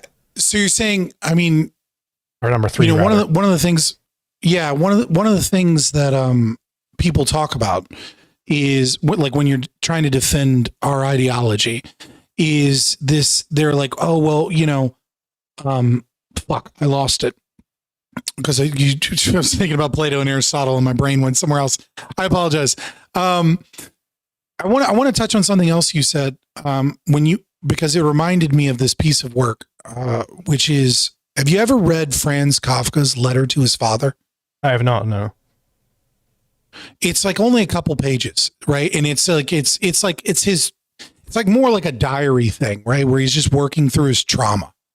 And there's this section in it that popped out to me, even when I was, philosophically illiterate, which was, he talks to his father because his father is like not a quintessential evil father, right? He's not like this super physically abusive guy or anything, but he was like a totalitarian in the home. And I don't know. I think Franz Kafka might've been a little gay boy or something. It's hard to tell. But nevertheless, he talks about how his father was a Jew that grew up in synagogue. And then his father never took him to synagogue, but he demanded that he have all of these beliefs and traditions in the home. And he talks about how, like, well, how was I ever supposed to how was I ever supposed to have these and maintain these? Like, you demanded that I have these values. You demanded that I have these behaviors, but you never gave me any structure of where these values and behaviors come from, right? You just kind of you just passed on the values and the behaviors without the thing that undergirds them. And I see that a lot in what you're talking about and in our culture today, right? I mean, it's very kind of like Nietzsche's, like, God is dead declaration, right? Where like, we're all kind of on the corpse of a dead God, and like, nobody realizes that God's dead yet. Like, I'm too early, right? Where Kantianism in like 20 different ways, and they just kind of have these beliefs, but they don't understand where these beliefs come from, and they have no ability to defend these beliefs. So they just have all these values on faith, and that's doomed to failure, right? Oh, I remember what I was going to say now, which is, people ask me, oh, well, this has never happened. How do you know this will work? This goes against human nature. And, what is your argument? And I say it's inevitable. I think anarcho-capitalism is inevitable. I'm going to go ahead and take the Marxist view, right? That is like, socialism, replace that with anarcho-capitalism. It's just the movement of history through time. You know what I mean? Like, it's inevitable. And the reason I say it's inevitable is because tyranny comes at a cost, whether it be financial, social, whatever. It comes at a cost. And eventually, if we run this game enough, it will have to compete with systems of ethics that have less of a cost, that are more efficient. And so I wonder, like, do you kind of feel that same way about it philosophically? That like, eventually we kind of have to get there if the human species is to survive, if we run the game long enough, because it's the one that mirrors reality. It's the one that mirrors truth. And therefore that's the only one that can win in the inevitable game. Yeah, I mean, that much is definitely true. And it's related to a thesis I've had kind of bouncing around my head for a little bit now, which is that just on the level of burden of proof, the burden of proof is on the person who's trying to violate rights. I think there is something to that thesis. I haven't exactly worked out completely, but I think there is a burden of proof where I'm saying like, hey, Fabian, I get to use your body for what I want. I want to use your body for mining coal right now. That there's a burden, like, hold on, prove to me that you should be allowed to do that. But I will just say, I'm just going to nip to the loo real quick. I don't know how much further we want to continue this, but yeah, I'll see you in a second. Yeah, sure. Nip to the loo. That's an interesting way of putting it. Yeah, the burden of proof. I don't want to talk a bunch about it, while he's not here. How are you guys feeling so far? I'm looking at both chats, by the way.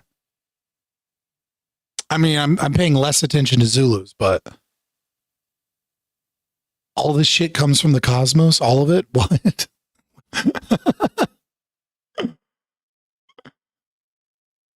No, I don't buy inevitableness. Mutually assured destruction is just as likely. Well, yeah, I put the caveat if the human race is to survive, right? Like, I agree. Mutually assured destruction is also a possibility. But if the human race continues to move forward in time, I think eventually we reach that state. Is it 100 years? Is it 50 years? Is it 2,000 years? I don't know. Fabian, Zulu trapped me in this chat. How fucking dare you, you traitor. You traitor. I think inevitable negates human free will, but I'd lean towards statistically likely. Yeah, I mean, I'd say it's inevitable in the sense that I have faith that people will choose to, like, if we go back to the theory of human action, right, where people are acting according to their values, and we have a governmental or economic system that intentionally moves resources away from their most valued ends towards less valued ends, then my argument would be eventually a system that allows people to live comfortably, but allows people to act on their values more accurately or more efficiently will eventually win out. So it's less about a statistical likelihood. The reason I think it's inevitable is because our ideology is the system that allows people to act out their values the most.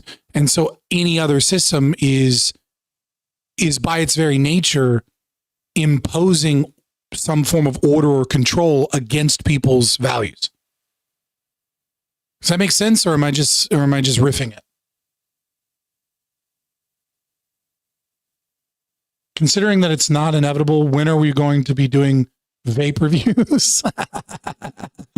Dude, I'm not doing vape reviews, all right? Like fucking I used to be a hardcore vapor, all right? Like I used to like make the Clapton coils and everything. Now I'm just addicted to nicotine. That's it. Addicted to nicotine and the fucking oral fixation. Like I don't really care that much. And there's like a new one out like every 6 months because they have to get around government regulations, so they have to make a new product. It's fucking like it's a constant battle. I don't know, Scott, that sounds like evolutionary capitalism. You go to Zulu's chat with that shit. You leave my chat now. All right? The Zulu's chat's more active anyways. You fucking leave and you go to the other chat. Please don't invoke that name. Facts. Zulu said no vape reviews. Now you said no vape reviews. We need an ANCAP vape reviewer. That sounds like a job for me. Yeah, dude, that's the beauty of capitalism, right? Is that the opportunity is there for you, Nylon. I'm assuming it's Nylon, not Nil Vaughn. You know, just fucking make an ANCAP fucking just make a vape review channel where you occasionally go into rants about how the last one was fucking better, but this goddamn fucking law made it so that you can't fucking have the vape that I liked better. Just fucking socialism ruins everything. Anyways, I do think that the triple berry flavor is a bit of a misnomer, being that two of the flavors are real berries and the other one is blue raspberry, which isn't a real flavor. It's made in factories. You know, it's an artificial flavor. But nevertheless, the undertones of the sweet taste really leaves, you know, just like random enraged anti-socialist rants in the middle of your vape review. Like I'd watch that. I'd watch that for the comedy of it. Anglo-libertarian cornered cigars. Yeah, Zulu is quote unquote nipping it in the loo. Yeah.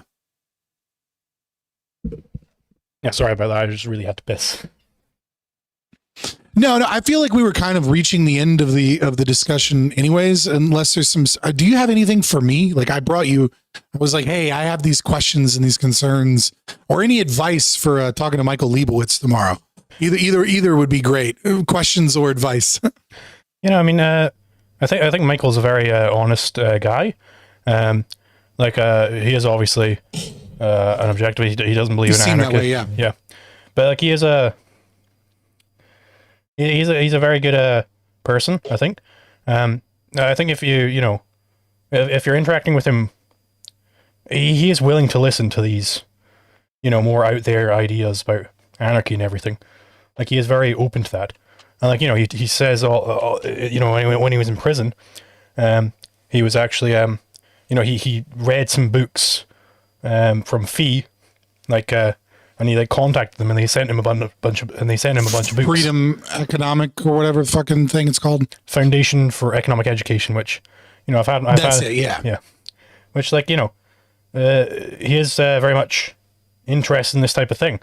So yeah, in fact, there was this video kind of trashing him, and Jim Valiant, and I just wrote that video off, because of how they were, treating Michael. Like it was treating him as just like, this guy's just a fucking murderer. He's bad. He's terrible.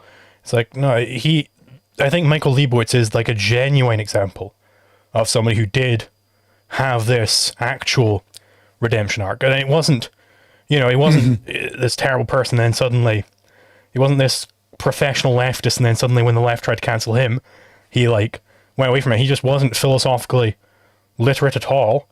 And then he slowly, over years, he kind of built up this philosophical literacy, and he came to, understand objectivism. So I think that's a positive example of somebody who we should be kind of encouraging to be part of our movement. Yeah, I one of the things that I think makes me immune to this is that I used to be a communist as a teenager, right? Now, granted, teenager me at 18 would be 15 years, or sorry, 17 years ago, right? But I know how I came to libertarianism, right? I had life experiences and things that drove me towards communism. I read those things. I instantiated those values as much as one can instantiate contradictory values. And then, life happened. I changed. I grew. I didn't become an ANCAP the next fucking day. You know what I mean? Like I became more of like, I'm a democratic socialist. And then I was like, the government really does fuck up some things. Maybe I don't agree with giving, if I'm against the state, maybe, Maoism wasn't correct. Marxist-Leninist Maoism wasn't correct in their approximation that you need to cull all of the fucking, reactionaries. Maybe it's just that the government isn't the best way to handle this. And we need some transition away, like giving the government power in every aspect doesn't seem to be working. And then Gamergate happened. And I was like, okay, I'm starting to see a lot of narratives crumble and collapse. Who am I? Where do I fit? What I believe doesn't make sense. And then I became like a lefty kind of libertarian, and then a minarchist, and then an ANCAP, and then adopted objectivism, right? If I had done all of that in the span of like 2 months, you should not fucking trust me. Like, holy shit. Like, to move from one end of the political spectrum to the other end of the political spectrum, seemingly overnight, should always be looked at with extreme suspicion. But the idea that because you held a contradictory or other philosophy at one point in time means that you're a grifter or something is equally not only just false, but incredibly damaging, because I think I'm not the smartest guy, right? I'm smarter than most, but like, I'm not a fucking, well, I guess technically I'm a genius, but like I barely made it, the IQ test they've forced upon me in school, right? I'm like right over the line, right? But nevertheless, right? Like I'm not like, nobody just fucking has this, fucking, manga, I cultivated my heaven and earth fucking energies. And then I just became enlightened when I got out of the cave. Like that doesn't fucking happen. Like life happens and things occur slowly. But I also think I have a bit of a superpower in that I didn't have to read Marx as an ANCAP, right? Like I got to read Marx as a Marxist. And so I understand the mentality in the state of like thinking that they're in a way that I think most ANCAPs never could. Or maybe not never could. That's probably too much, but like, so I think we should be inviting to people who change, deeply inviting, because I think they have a perspective that's really necessary for our movement to work. But yeah, you've got to fucking be careful about, you've got to make sure it's genuine. Absolutely. But yeah, any questions or anything other than that? And then I'll, cause I feel like the main topics I had have kind of run through. I don't want to just sit here and riffraff it all day and get annoying. Yeah. I mean, I already talk too much, I think we've basically, covered it all, but yeah, no, thank you very much for, having me on. It was a good conversation. Well, thank you for having me on. And I can't wait for the sun to go down. I'm not used to streaming when the sun is still up. You know what I mean? Yeah. Well, I appreciate you.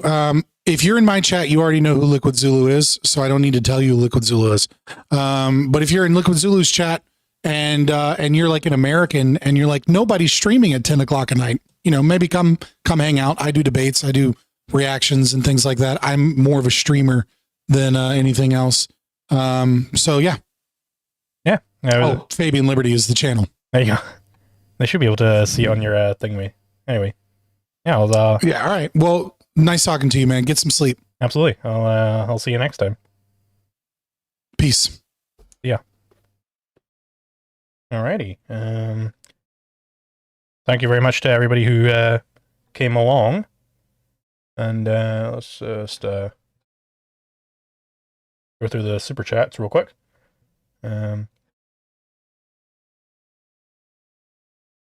There we go. So these size. Where's that there? Your activity. Man ought lower their time preference. Thank you very much for the £2. I'm just me. I think to an extent, yes, you should. Lower time preference activity is generally better than high time preference activity. But it can't go on forever, you know. Like, it can't be 0 time preference, because then you would just never do anything effectively. Thank you very much to Eldrail for $50, who's been very active in the Ko-fi as well. Thank you very much for the support, man. It's I very much appreciate it. And to Baldy for the $8 Australian. High quality women don't want to raise your kids for you in another man's house. Don't complain, it's just too expensive. Just make it happen. If you want to have children, I think it is worthwhile to really consider what makes child rearing possible in the first place, and that is an accumulation of resources, which, you know, obviously links in with the low time preference point.